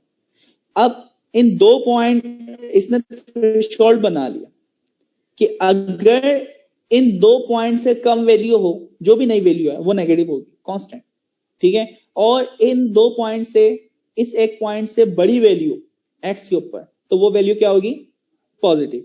तो ये कर्नल बन गया, ठीक है। कर्नल क्या बना, एक फंक्शन हमने बना दिया ना कि एक्स की वैल्यू अगर 2 से कम होती है तो वो नेगेटिव होगी, एक्स की वैल्यू अगर किससे ज्यादा होती है, 4 से ज्यादा होती है तो वो क्या होती है, पॉजिटिव। ये हमने एक कर्नल बना दिया, इसे हम कर्नल कहते हैं, ठीक है। तो ये इसी तरह ये काम करते हैं। इस वीडियो को जरा देख लीजिएगा तो आपको थोड़ा सा आसान हो जाएगा, सही है। SVM, इसको एक नजर देख लीजिएगा ताकि क्लियर हो जाए। ठीक है सर, लिंक शेयर कर दूं या आप फाइंड कर लेंगे? कर लेंगे, उम्मीद है। ठीक है, मैं चलें ये चैट के अंदर दे देता हूं, अपने पास एक नोटबुक बना लें और वहां पे आप सेव भी कर दीजिएगा। तो SVM सपोर्ट वेक्टर मशीन, ये बड़ा इंपॉर्टेंट टॉपिक है। और मैं अगर इसकी बात करूँ ना तो मशीन लर्निंग, डीप लर्निंग से पहले तक सबसे पावरफुल जो आपका यानी एल्गोरिथम समझा जाता है, अभी भी हम इसको SVM को ही कहते हैं, सपोर्ट वेक्टर मशीन। इसके ऊपर बहुत सारी आपकी यानी रिसर्च पेपर है। अच्छा, मैं गलत किताब पे आ गया, याद। अच्छा, तो इसमें क्या होता है, 2 ग्रुप होते हैं, ब्लैक एंड व्हाइट। हमें इनके दरमियान एक लाइन हाइपरप्लेन्स क्या नाम है, एक लाइन जनरेट करना पड़ती है। वो लाइन ऐसी होना चाहिए जिसका सपोर्ट वेक्टर से जो डिस्टेंस है यानी मार्जिन है वो क्या होना चाहिए, मैक्सिमम, जैसे कि अभी आप देख चुके हैं, ठीक है। तो हमने एक सिंपल एग्जांपल से देखा जिसका जो माइनस में यानी स्पेस है मार्जिन का, वो क्या होना चाहिए। देखिए फिर वर्ड इस्तेमाल कर लें हाइपरप्लेन, और आपके जो सपोर्ट वेक्टर की डिस्टेंस है उसे हम क्या कह रहे हैं, उनके दरमियान हाइपरप्लेन और सपोर्ट वेक्टर के दरमियान का जो डिस्टेंस है वो क्या, मार्जिन है। ये मार्जिन क्या होना चाहिए, मैक्सिमम। तो ऐसी हमें कोई भी लाइन बनानी है जिसके मार्जिन डिस्टेंस सबसे ज्यादा हो, वो हमारा सबसे बेस्ट क्या होगा, हाइपरप्लेन। तो ये काम करता है SVM सपोर्ट वेक्टर मशीन। ये लाजमी वीडियो देखिएगा, आपको सपोर्ट वेक्टर मशीन क्लियर हो जाएगी। वो बहुत इंपॉर्टेंट टॉपिक है, इसके ऊपर बहुत सारी रिसर्च है। डिसीजन बाउंड्री, तो सर, आप जी बोलिए सर। ये डीप लर्निंग का पार्ट है SVM? नो, हम पहले ही डिस्कस कर चुके हैं कि ये सारे के सारे सर, ये डीप लर्निंग है SVM? नहीं, शैलो लर्निंग है, ये मशीन लर्निंग का पार्ट है, ठीक है। ये मशीन लर्निंग है। ये बता रहा है ना कि अर्ली न्यूरल नेटवर्क से पहले क्या था। ठीक है सर, एक चीज पूछनी है जी सर। हम डीप लर्निंग करेंगे वैसे बेसिकली, हम टोटली डीप लर्निंग करेंगे। सर, आप कह रहे थे जो मार्जिन हमने बनाया, मार्जिन लाइन बनाई है सर, वो रेड सर्कल के ज्यादा करीब है और ब्लू से थोड़ा सा हट गया है। अब सर आप कह रहे थे जो मैक्सिमम होनी चाहिए, अब मैक्सिमम ब्लू रेड से तो मतलब करीब है और ब्लू जो सर्कल है उनसे दूर है, तो इसमें सर मैक्सिमम तो सर मैक्सिमम का कैसे पता चला कि कैसे उसके मैक्सिमम ज्यादा करीब है या इसके करीब है ज्यादा मैक्सिमम?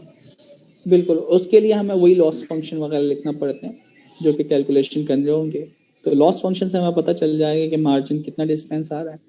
तो इसने सिर्फ एक मैनुअली आपको तरीका बता दिया कि SVM काम कैसे करता है, बाकी तो पीछे आपसे भी यानी पैरामीटर पास करते हैं, खुद हो जाते हैं, ठीक है।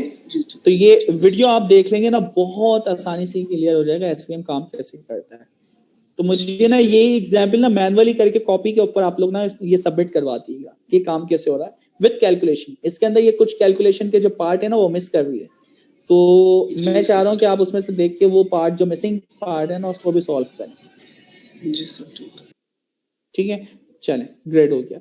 तो हमें पता चला ये जो लाइन हाइपरप्लेन होती है इसको हम डिसीजन बाउंड्री कहते हैं, जो कि 2 पॉइंट्स को आपस में क्या करती है, अलग करती है। इस लाइन को जो हम यानी ड्रॉ करेंगे तो सपोर्ट वेक्टर किसको कहते हैं, ऐसे पॉइंट, ठीक है, जो आपकी मार्जिन और हाइपरप्लेन के बिल्कुल करीब तरीन होते हैं, यानी जो आपके हाइपरप्लेन के बिल्कुल करीब तरीन होते हैं, उसे हम कहते हैं सपोर्ट वेक्टर। यानी ये इस वेक्टर को सपोर्ट कर रहे हैं ना, ये हाइपरप्लेन जो बन रहा है, तो ये इसके बिल्कुल करीब तक नहीं है। 3 1 2 3 4 5 6 वरना इतने सारे पॉइंट्स थे। हमारे जो भी सपोर्ट वेक्टर्स हैं वो कितने 6, 3 माइनस के यानी ब्लू है और 3 रेड और 3 ब्लू है। तो आप इसमें प्लस माइनस किसी को भी बोल रहे हैं। तो ब्लू एंड रेड वाले जो हैं ये सपोर्ट वेक्टर हैं। तो हमारे पास इतने सारे पॉइंट्स थे लेकिन टोटल सपोर्ट वेक्टर कितने इसमें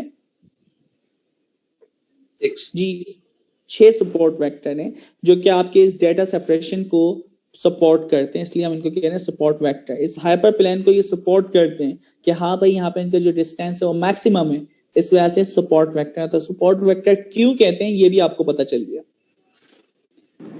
जैसे मेरा सवाल कि मैक्सिमम को कैसे डिफाइन करेंगे? मैक्सिमम ये मतलब कोई पर्टिकुलर रेंज है इस पर्टेन टू दिस टॉपिक?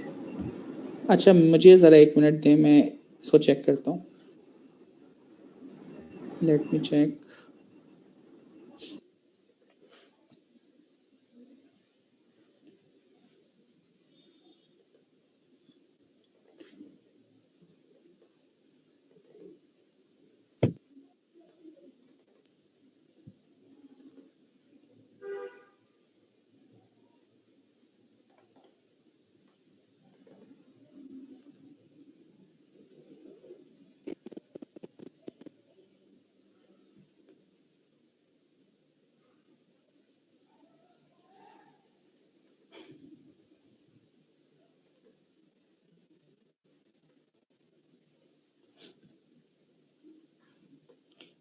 अच्छा ये पूरी यानी प्रेजेंटेशन है, इसके ऊपर हमने बनाई हुई है और सपोर्ट वेक्टर कैसे काम करता है। देखिए सपोर्ट वेक्टर अगर यहाँ पे देखा जाए तो यहाँ पे ये 3 पॉइंट जो है ये सपोर्ट वेक्टर है ना। सपोर्ट वेक्टर कैसे आइडेंटिफाई करते हैं? जो कि लाइन के बिल्कुल जब हम सेपरेट करें किसी भी तरीके से तो वो जो आपका हाइपर प्लेन हो उनके जो करीब तरीन जो पॉइंट्स होते हैं वो सपोर्ट वेक्टर कहलाते हैं। अब ये आपके सर्किल एंड स्क्वायर की एक लाइन है, आपकी एक लाइन डायगोनल हो सकती है। अब हम कैसे डिसाइड करें ये बेस्ट है? ठीक है, याद देखिए ये भी सेपरेट कर दिए, ये बेस्ट है। कैसे आइडेंटिफाई किया जाए? तो बहुत सारी आपकी पॉसिबल लाइंस हैं बी ए। अच्छा तो हम क्या करते हैं, इनमें से कौन सी बेहतर है? तो कौन सी बेहतर के लिए हम क्या करते थे, देखिए इसके दरमियान ये सपोर्ट वेक्टर था और इसके दरमियान देखिए एक लाइन बनी है, ये मार्जिन देखिए इसका कम है। यहाँ पे भी आपकी एक लाइन ड्रॉ हुई थी डायगोनल, ये 2 सपोर्ट वेक्टर के इनके दरमियान मार्जिन देखें ज्यादा है। तो अब मुझे बताएं कौन सी बेहतर लाइन है, बी या फिर आपकी कौन सी है? एक B1 है और एक क्या है B2। कौन सी B1 ठीक है, B1 इसका मार्जिन ज्यादा होगा वो। ठीक है, तो ये आपने कैसे डिसाइड किया? आपको ये पता चल गया हाइपर प्लेन क्या है, ये आपको पता चल गया। अब इस तरह का डेटा है, इसमें A B C, तो सबसे बेस्ट कौन सी है? सर इसमें हम हाइपर प्लेन इस तरह जो नहीं सर बी सर सही है, बी सही है, बी सही है, बी सही है, बिल्कुल ऐसा ही है। तो ये देखिए विजुअलाइजेशन से ही इंसान आइडेंटिफाई करना चाह रहा है। अच्छा अभी तो आपका जो डेटा है ना वो लीनियर ही सेपरेटेबल है ना, कि लीनियर एक लाइन डाल के आप उसको सेपरेट कर सकते हैं। फिर बहुत सारी प्रॉब्लम आती हैं, नॉन लीनियर को कैसे सॉल्व करते हैं, उनके लिए कर्नर्स लिखे जाते हैं। ए बी सी, इसमें कौन सी बेस्ट होगी? सर सी। सी, ठीक है। तो आपको अब ये देख के ही पता चल रहा है कि कौन सी सी वाली सर, सी वाली सर, बिल्कुल ऐसा ही है, बिल्कुल ऐसा ही है। तो ये डिसीजन बाउंड्री पे इसी को डिसीजन बाउंड्री क्या होगी फिर उसमें? सर इसमें ए होगी, इसमें ए वाली होगी सर। अब नहीं इसमें, हाँ देखिए एक प्रॉब्लम आ गई ना, अगर आप बी लेते हैं क्योंकि आपका डेटा यहाँ पे आ रहा है तो इसमें ए होगी बेस्ट। ठीक है, उसकी वजह क्योंकि आपका डेटा आ रहा है। अब इस तरह का डेटा आ जाए, अब ये क्या है? जी लॉजिस्टिक रिग्रेशन वो अलग है। तो यही आपको बताना चाह रहा है एसवीएम कैसे काम करता है। तो ये जो है आउटलायर आपके पूरे डेटा को ये क्या कर रहा है, खराब कर रहा है। तो आउटलायर को इसलिए हम कहते हैं रिमूव करें। सॉरी कुछ कह रहे थे सर? तो लॉजिस्टिक रिग्रेशन में भी तो इसी तरह क्लस्टरिंग करते हैं ना। हाँ देखिए लॉजिस्टिक रिग्रेशन में भी वो एक स्केल करके लिया आता है, वो रिग्रेशन लाइन होती है। ठीक है, वो रिग्रेशन के ऊपर चल रही होती है, ये एसवीएम हाइपर प्लेन पे चल रही है, दोनों का कॉन्सेप्ट अलग है। अच्छा जी, तो यहाँ पे देखें नॉन लीनियर हो तो क्या करते हैं? तो नॉन लीनियर में हम क्या करते हैं, उसको उसकी जो हाई डायमेंशन होती है ना उसको लो डायमेंशन की तरफ लाते हैं। ठीक है, यानी एक टेक्निक हम इस्तेमाल करते हैं। अगर इस तरह का डेटा आ जाए तो इसके ऊपर हम कोई ना कोई कर्नल लिखते हैं। ये जो इन्होंने लिखा है ना वैल्यू, जो भी आपकी एक्स या वाई वैल्यू है उसको इन्होंने कर्नल किया। एंड कर्नल करने के बाद उसकी डायमेंशन हाई डायमेंशन से लो डायमेंशन की तरफ लाएं, ऐसा ही है। ये हाई डायमेंशन थी ना, हाई डायमेंशन से आपने उसके ऊपर कोई भी कर्नल अप्लाई किया जो कि डेटा को ट्रांसफॉर्म करता है, और लो डायमेंशन पे लाएं। इनके दरमियान लाइन बना जा सकती है हाइपर प्लेन? डेफिनेटली बनाई जा सकती है सर, जबकि इसमें नहीं बनाई जा सकती थी। तो ये आपके पास तरीका है हाइपर प्लेन, जब आपके पास नॉन लीनियर डेटा होता है उसके लिए आप कर्नल लिखते हैं, वो कर्नल आपके डेटा को ट्रांसफॉर्म करता है। अच्छा, अब ये खैर एक पूरी एक रिसर्च है, मैं इसके ऊपर ज्यादा नहीं जाना चाह रहा। ये स्लाइड्स वगैरह मिल जाएंगे, वो क्या चीज है? अच्छा चले, मैं कर्नल क्या है? कर्नल एक फंक्शन है, ठीक है। जैसे ये आपने लिखा ना z(x)(2) y(2), ये आपने क्या लिख दिया, कर्नल लिख दिया, एक फार्मूला लिख दिया जो कि आपके कर्नल की किस तरीके से अप्लाई हो रहा है। हाँ बिल्कुल, तो कर्नल की एप्लीकेशन ये थी कि आपका जो डेटा नॉन लीनियर फॉर्म में था जिसको आप लीनियरली सेपरेटेबल नहीं कर सकते थे, तो क्या करें, आप स्ट्रक हो गए एसवीएम में। तो एसवीएम के अंदर एक नई टेक्निक मुतारिफ करवाई गई जिसे हम कहते हैं कर्नल ट्रिक।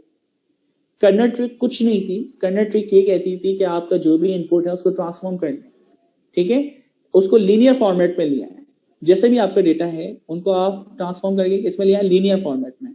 तो मैंने जब ये एक्स वाई तमाम डेटा पॉइंट्स को कर्नल्स से गुजारा तो ये डेटा इस तरह था, अब किस तरह हो गया, इस फॉर्म में आ गया। तो अब इनके दरमियान हाइपर प्लेन बनाया जा सकता है। तो कर्नल्स ने आपके डेटा के साथ यही ऑपरेशन परफॉर्म किया। Now is it clear? Kernel simple input को ट्रांसफॉर्म कर रहा है, नॉन लीनियर इनपुट था। ये समझ में आ गया, जो ये इक्वेशन जो बनी है z जी ये वाली इक्वेशन, ये किस तरीके से, ये कर्नल है। अब वो कुछ भी हो सकती है, ये सिर्फ एक एग्जांपल देने के लिए बताई गई है कि ये डेटा को इस तरह ट्रांसफॉर्म करती है, ठीक है। वो डिसीजन बाउंड्री क्या चीज होती है फिर से? ओके, डिसीजन बाउंड्री आपकी सिंपल यही थी, जो बीच में आप हाइपर प्लेन बना रहे थे ना, ये लाइन, तो ये जो लाइन आपने ड्रॉ की है इसे हम क्या बोलते हैं, इसको हम डिसीजन बाउंड्री कहेंगे, ठीक है। टेक्निकल नाम इसका हाइपर प्लेन है। तो इसको यानी हमें एक डिसीजन बाउंड्री ड्रॉ करनी है ना, नॉन टेक्निकल वर्ड इस्तेमाल करूं तो क्या है, डिसीजन बाउंड्री, लेकिन टेक्निकल वर्ड इस्तेमाल करते हैं तो वो क्या है, सेपरेटिंग हाइपर प्लेन, ठीक है। तो ये हाइपर प्लेन हम ड्रॉ करवाते हैं। सर ये हाइपर प्लेन हम किस तरह आइडेंटिफाई करेंगे? अभी हमने देखा था hyperplane by default machine या हम जो डेटा से ये देखते हैं कि भाई यहाँ पे हमने देखा था ना, ये देखें हमने 3 वेक्टर देखे, एक सपोर्ट वेक्टर ये एक ये, इनके दरमियान हमने एक लाइन ड्रॉ की, ठीक है। दूसरे में आपको देखें सपोर्ट वेक्टर एक ये और एक ये, इनके दरमियान भी हाइपर प्लेन हमने ड्रॉ की। फिर हम क्या करते हैं, कंपैरिजन कर लेते हैं, पहले वाले के यानी हाइपर प्लेन और इनके मार्जिन निकाले तो ज्यादा आ रहे हैं, दूसरे वाले के मार्जिन कम आ रहे हैं। तो इसमें जो हमें पता चला, हमें वो हाइपर प्लेन सिलेक्ट करना है जिसके सपोर्ट वेक्टर से मार्जिन डिस्टेंस जो वो क्या हो, कम हो या ज्यादा? सर ज्यादा। तो बस फिर कौन सा सिलेक्ट करना चाहिए, B1 और B2?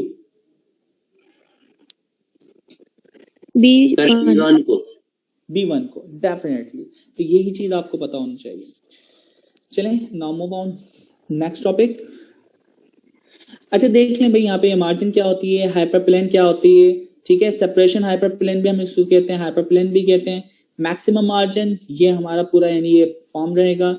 तो इसने सिंपल से ये कही कि कर्नल ट्रिक होती है, जब आपके पास नॉन लीनियर डेटा होता है तो फिर हम उसको कर्नल ट्रिक के जरिए कन्वर्ट करते हैं। और ये कर्नल्स लिखने को ही, क्योंकि आपका डेटा ना मुख्तलिफ फॉर्म में आता था, कर्नल्स लिखने के ऊपर आपकी PhD हुआ करती थी, ठीक है। तो ये कर्नल्स की बहुत अहमियत है, बहुत सारे कर्नल्स हमें लिख के दिए गए हैं मुख्तलिफ डेटा टाइप के, डेटा के ऊपर, साउंड के लिए, ऑडियो के लिए, इमेज के लिए, वीडियो के लिए। तो बहुत सारे कर्नल्स लिखे हुए हैं जो कि आपके डेटा को नॉन सेपरेटेबल फॉर्म यानी नॉन लीनियर से लीनियर फॉर्म की तरफ मूव करते हैं। या नॉन लीनियर की वर्ड ना इस्तेमाल करें, यहाँ पे वर्ड इस्तेमाल करें हाई डायमेंशन से लो डायमेंशन की तरफ लाते हैं, ठीक है। ये वर्ड इस्तेमाल करते हैं, ये बेहतर रहेगा। सर जी जी जी सर, डीप लर्निंग में हमारा मॉडल ये खुद ही कर लेता है, ये जो लाइन ड्रॉ करनी है हाइपर प्लेन।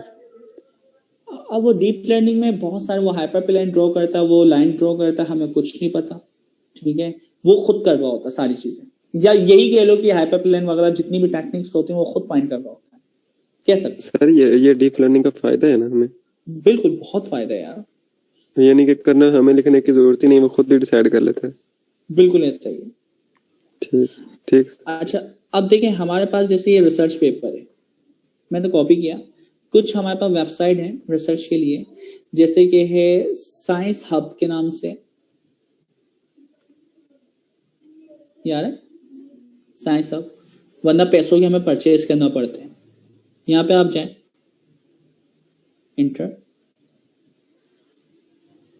अच्छा ये कुछ पेपर नहीं है, आप गूगल से भी फाइंड कर लें। अच्छा ये पेपर कुछ ऐसे हैं जो फ्री में मिल जाते हैं, मैं गूगल करता हूँ। गूगल लिख के साथ में स्कॉलर लिखें तो बिल्कुल बिल्कुल, गूगल स्कॉलर तो आपको तमाम वो लिंक्स दे देगा, तमाम जर्नल्स वगैरह के। अच्छा यहाँ पे मैं दिखाना ही चाह रहा हूँ फ्री में यहाँ से मिल रहा है ना, गूगल मैंने किया है, वरना आप जो सर्च करते हैं ना scholar.google, यहाँ पे आप जाते हैं, यहाँ पे आप फाइंड कर लेते हैं, तो इससे रेलेवेंट जो भी देखें लिखा है ना आर्टिकल 1995 में लिखा गया एसवीएम के ऊपर सपोर्ट वेक्टर मशीन, इसकी ये किताब भी फ्री में मिल रही है, स्प्रिंगर या आपका जर्नल है। अच्छा यहाँ फ्री में नहीं मिलेगी, आप ओपन वगैरह गए कुछ फ्री होंगी, कुछ क्या होंगी पेड होंगी, तो अगर जो पेड वाली है आपने यहाँ से नाम देखा, उसका लिंक उठाया और अभी साइंस हब के ऊपर जाएं, फ्री में आप कॉपी पेस्ट करते हैं, डाउनलोड कर सकते हैं, ठीक है।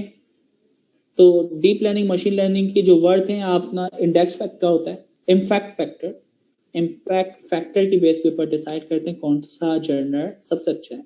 इम्पैक्ट फैक्टर कुछ नहीं है, आपका जो पेपर लिखा गया है तो सबसे ज्यादा लोगों ने किस पेपर को रेफरेंस के तौर पे इस्तेमाल किया, जिसे हम कहते हैं साइटेशन, ठीक है। यानी आप कोई नया काम करने जा रहे हो और आपने कहा कि यार इससे पहले फला बंदे ने ये काम किया था, तो मेरे पेपर का रेफरेंस आपने इस्तेमाल किया, तो वो क्या कहलाती है, साइटेशन। साइटेशन बहुत इंपॉर्टेंट है। तो जिस जर्नल की, जिस पेपर की जितनी ज्यादा साइटेशन होती है वो इतना वर्थफुल होता है। अच्छा अब मैं आगे चलता हूँ यार, ये बड़ा एक लॉन्ग टॉपिक के, हम दूसरी ही डायरेक्शन में निकल जाएंगे। तो ये रिसर्च पेपर है। अब बताने का मकसद ये है कि आप जब ये रिसर्च पेपर देखें ना, कम से कम, ज्यादा नहीं पढ़े, कम से कम उस पेपर का आपने 2 चीजें पढ़नी होती हैं। वो 2 चीजें क्या है? वो 2 चीजें आपकी हैं, पहली चीज होता है उसके एब्स्ट्रैक्ट और दूसरी होती है कंक्लूजन, ठीक है। याद रहेगा क्या क्या पढ़ना है? पहली चीज क्या होती है?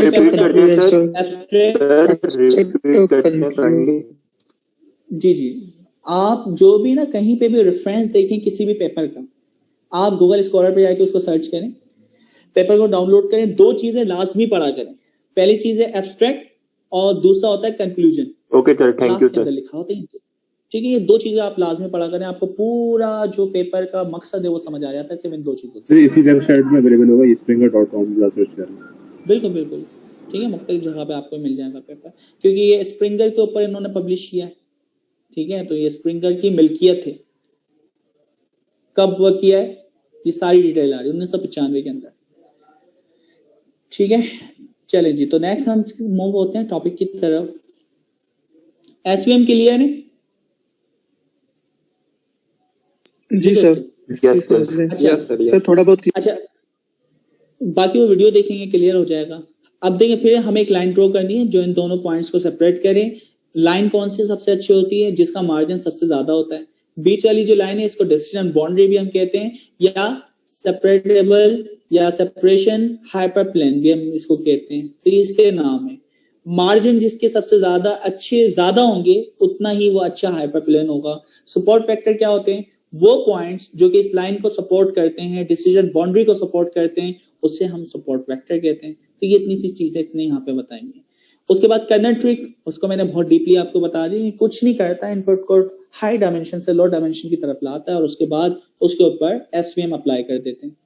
अच्छा, फिर ये कर्नल ट्रिक के ऊपर बहुत सारी रिसर्च हुई है। तो ये क्या होती है? कर्नल ट्रिक कुछ भी नहीं है, क्या होते हैं? ये कर्नल फंक्शंस होते हैं और ये फंक्शन हम खुद लिखते हैं। अच्छा, अब ये भी नहीं है कि सारे आप लिखोगे, आप लोग तो क्योंकि इम्प्लीमेंटेशन करने वाले लोग हैं तो ये रिसर्चर लिखते हैं। तो आपके पास ना कर्नल फंक्शन बहुत सारे लिखे हुए हैं, उनको आप जाके गूगल से सर्च कर सकते हैं। कर्नल फंक्शन बहुत सारी लिस्ट आ जाएगी कि कौन सी डेटा टाइप के ऊपर कौन सा कर्नल फंक्शन अप्लाई करना चाहिए।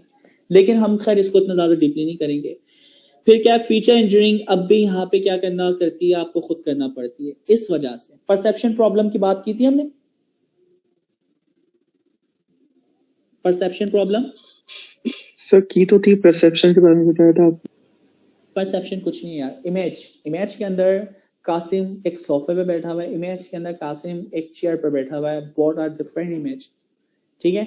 डेटा वही है, इमेज वही है, परसेप्शन प्रॉब्लम दोनों इसके लिए अलग ऑब्जेक्ट हैं। तो परसेप्शन प्रॉब्लम कासिम के चेहरे को रोटेट कर दें 90 से 95 पे, तो इसके लिए एक अलग इनपुट है। तो परसेप्शन प्रॉब्लम या तस्वीर देख के उस तस्वीर में ऑब्जेक्ट क्या एक्शन परफॉर्म कर रहा है उस चीज को आइडेंटिफाई करना, ये क्या है, परसेप्शन प्रॉब्लम। तो परसेप्शन प्रॉब्लम के अंदर ये इतना अच्छा सपोर्ट नहीं करता। यहाँ पे फीचर इंजीनियरिंग आपको खुद करना पड़ती है, सारे कॉन्सेप्ट खुद करना पड़ते हैं, ठीक है। अच्छा, अब नेक्स्ट हम उसकी तरफ जा रहे हैं। इस एल्गोरिथम का नाम क्या है, डिसीजन ट्री। Decision tree. अच्छा, डिसीजन ट्री में क्या होती है, आप ना डिसीजन ट्री मैप करते हैं। मुझे एक मिनट दोबारा सर, क्वेश्चन था ये कि सर संडे की क्लास ले सकते हैं? इशू होता है सर, सैटरडे क्लास ले सकते हैं। तुम मुझे ना व्हाट्सएप करो, तुम्हारा प्रॉब्लम सॉल्व कर देते हैं, देखते हैं। ठीक है सर। ठीक है, मुझे व्हाट्सएप कर देना, चेक करते हैं। अच्छा, मैं कौन सा टॉपिक बताना चाहता हूँ, डिसीजन ट्री। ओके,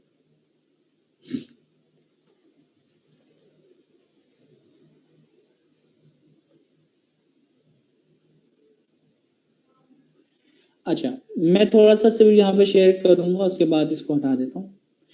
देखिए, मैं आप लोग को ना डाइवर्ट नहीं करना चाह रहा, वरना टॉपिक तो बड़े इंपॉर्टेंट है, लेकिन ये है कि आप इस तरफ जाएंगे ना तो ये अलग ही दुनिया है मशीन लर्निंग की।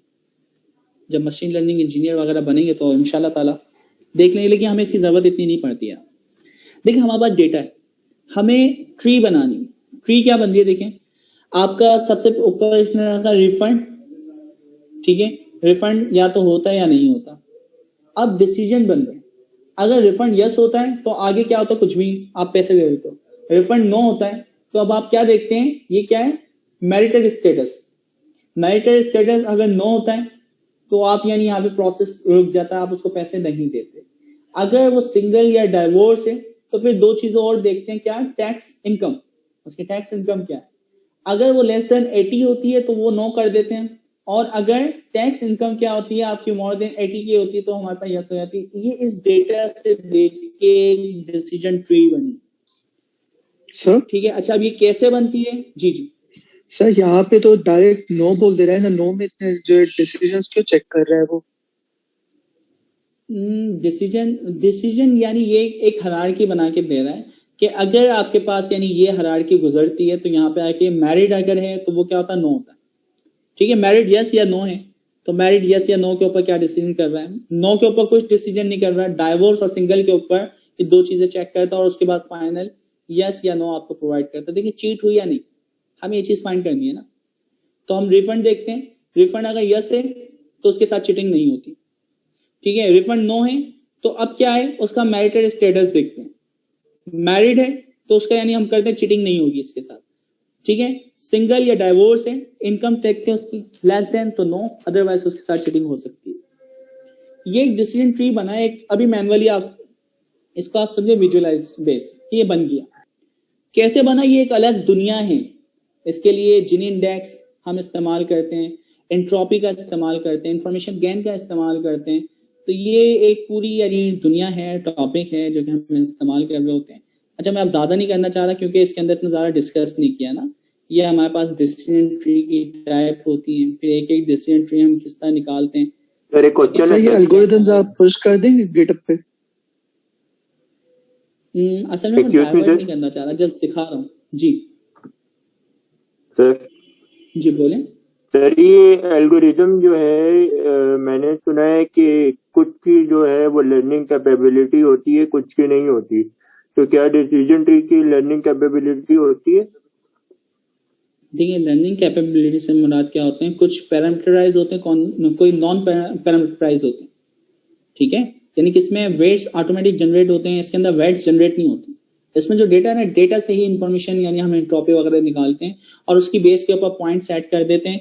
अच्छा, अब इसके अंदर प्रॉब्लम ये है कि ट्रेनिंग का एक डेटा भी कम या ज्यादा करो ना आप, आपकी पूरी डिसीजन ट्री चेंज हो जाएगी।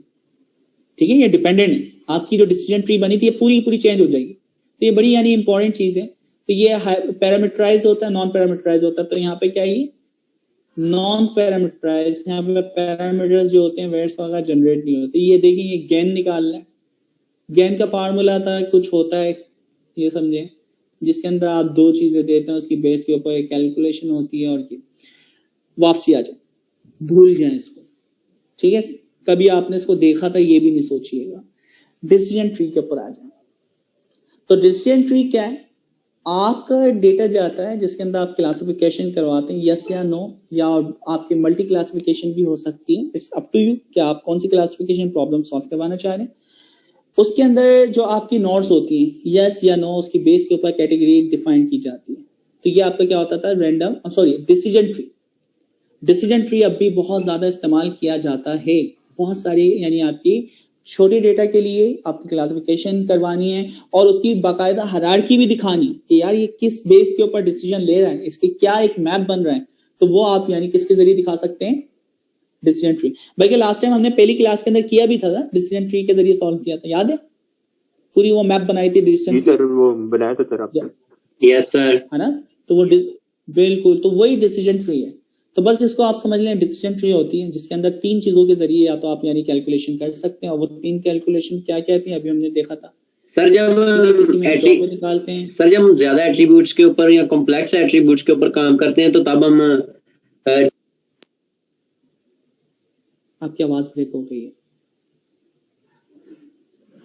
ठीक है, हमारे पास तीन चार तरीके हैं जिसमें हम इंफॉर्मेशन गेन, एंट्रोपी, ठीक है, इनके जरिए यानी ये डिसाइड करते हैं कौन सी नोट पहले आएगी और कौन सी नोट बाद में आएगी। चले, कोई नहीं। अच्छा, अब इसका ना एक एडवांस वर्जन बनाया गया, उसका नाम था रैंडम फॉरेस्ट। डिसीजन ट्री में एक ट्री था, ठीक है, और रैंडम फॉरेस्ट में इन्होंने क्या किया है, आई थिंक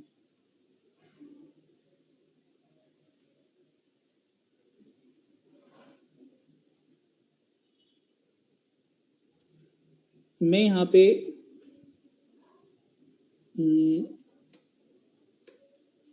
फॉरेस्ट,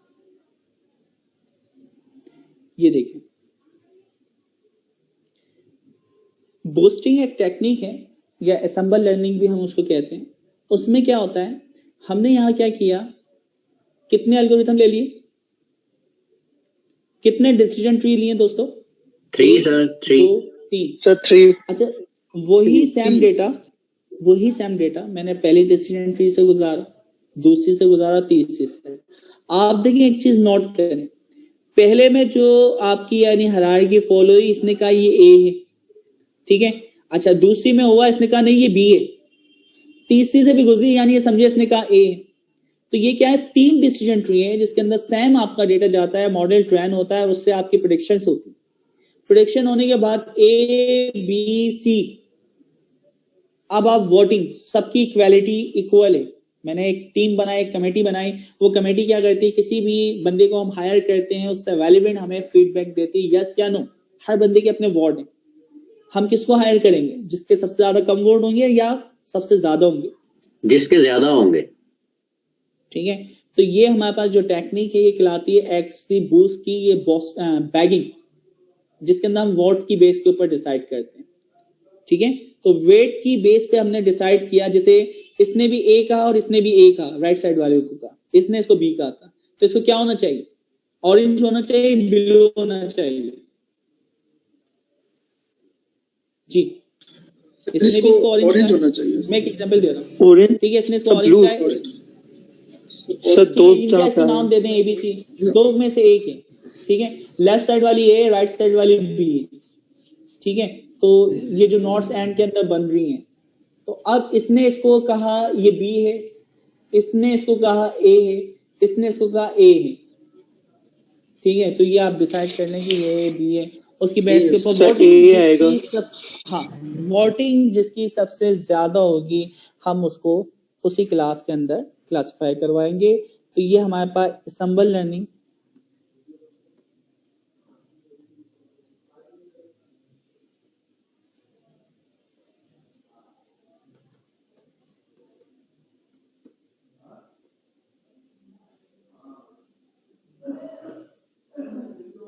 सर मतलब इसके हेल्प से भी एक्यूरेसी बढ़ रही है ना हमारी। हाँ, इससे एक्यूरेसी बढ़ रही है। जैसे आप ये देखें,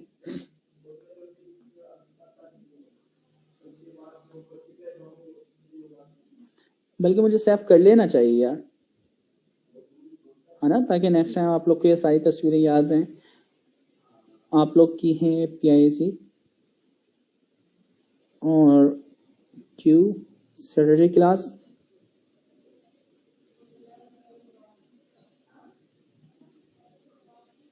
जी सर। बैक में होते हैं।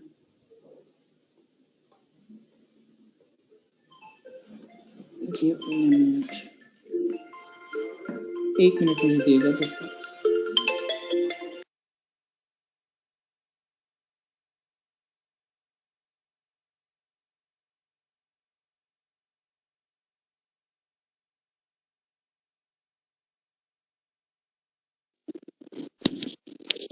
अस्सलाम वालेकुम। किसी दोस्त को अगर लोकल एनवायरनमेंट क्रिएट करने का पता है तो काइंडली बता दे कैसे करना है, मतलब टेंसरफ्लो कैसे इंस्टॉल करना है, उसके साथ साथ क्या क्या चीज़ें, उसके लिए अलग एनवायरनमेंट बनाना है या उसी एनवायरनमेंट में उसको इंस्टॉल करना है।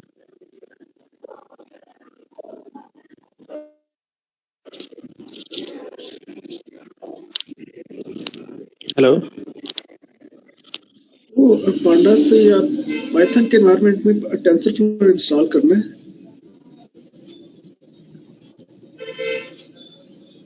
यही मैं पूछ रहा हूँ। जब आप गूगल कोलैब यूज कर टेंसरफ्लो के साथ जी, वहाँ पे हेल्प अभी आपको वो तो सही है, लेकिन अगर मैं लोकल मशीन पे काम करना चाहूँ तो फिर या लोकल के लिए आप ये नोटपैड ही यूज कर सकते हैं, पाइथन वाली जुपिटर नोटबुक। नहीं, वो तो मैं कह रहा हूँ ना, मतलब जब टेंसरफ्लो जब इंस्टॉल करता हूँ ना तो वो इंपोर्ट नहीं होता सही तरह से, वो पता नहीं क्या प्रॉब्लम दी है इस तरह का कोई। अच्छा, आपने ऐसा किया होगा फिर आपका प्रॉब्लम होगा आपका एनाकोंडा से इंस्टॉल सिस्टम। करें ना आप। जी, एनाकोंडा मैंने इंस्टॉल किया हुआ है।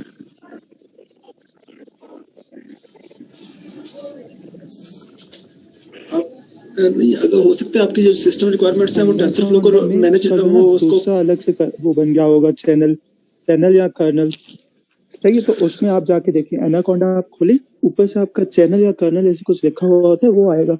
आप उसको दूसरा वाला खोलेंगे ना तो उसमें आपका शायद हो गया, मेरे साथ यही हुआ था कि मेन फ्रेम में नहीं हुआ था, दूसरे वाले में हो गया था मेरा। अच्छा, चलें दोस्तों, वेलकम बैक। और ये इंस्टॉलेशन वगैरह की ना चीज़ें बहुत ही आसान है। अगर इसके ऊपर नहीं भी हो रहा तो कॉलैब को इस्तेमाल कर लें, उसके ऊपर आसानी से हो जाएगा। Q2 तो हो जाएगा, 3 में आपको फिर GPU वगैरह की ज़रूरत पड़ेगी।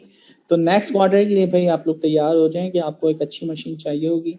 अदरवाइज फिर क्लाउड के ऊपर हम ये सर्विस इस्तेमाल कर सकते हैं। ओके, तो यहाँ पे आप अस्सलाम वालेकुम। वालेकुम अस्सलाम। सर, ये लास्ट क्लास मैंने अटेंड की थी तो मुझे एक मेल आई थी कि आप एब्सेंट थी लास्ट क्लास में। नहीं, वो ईमेल हमने सबको राउट की थी कि आप लोग प्रॉपर अपनी क्लास।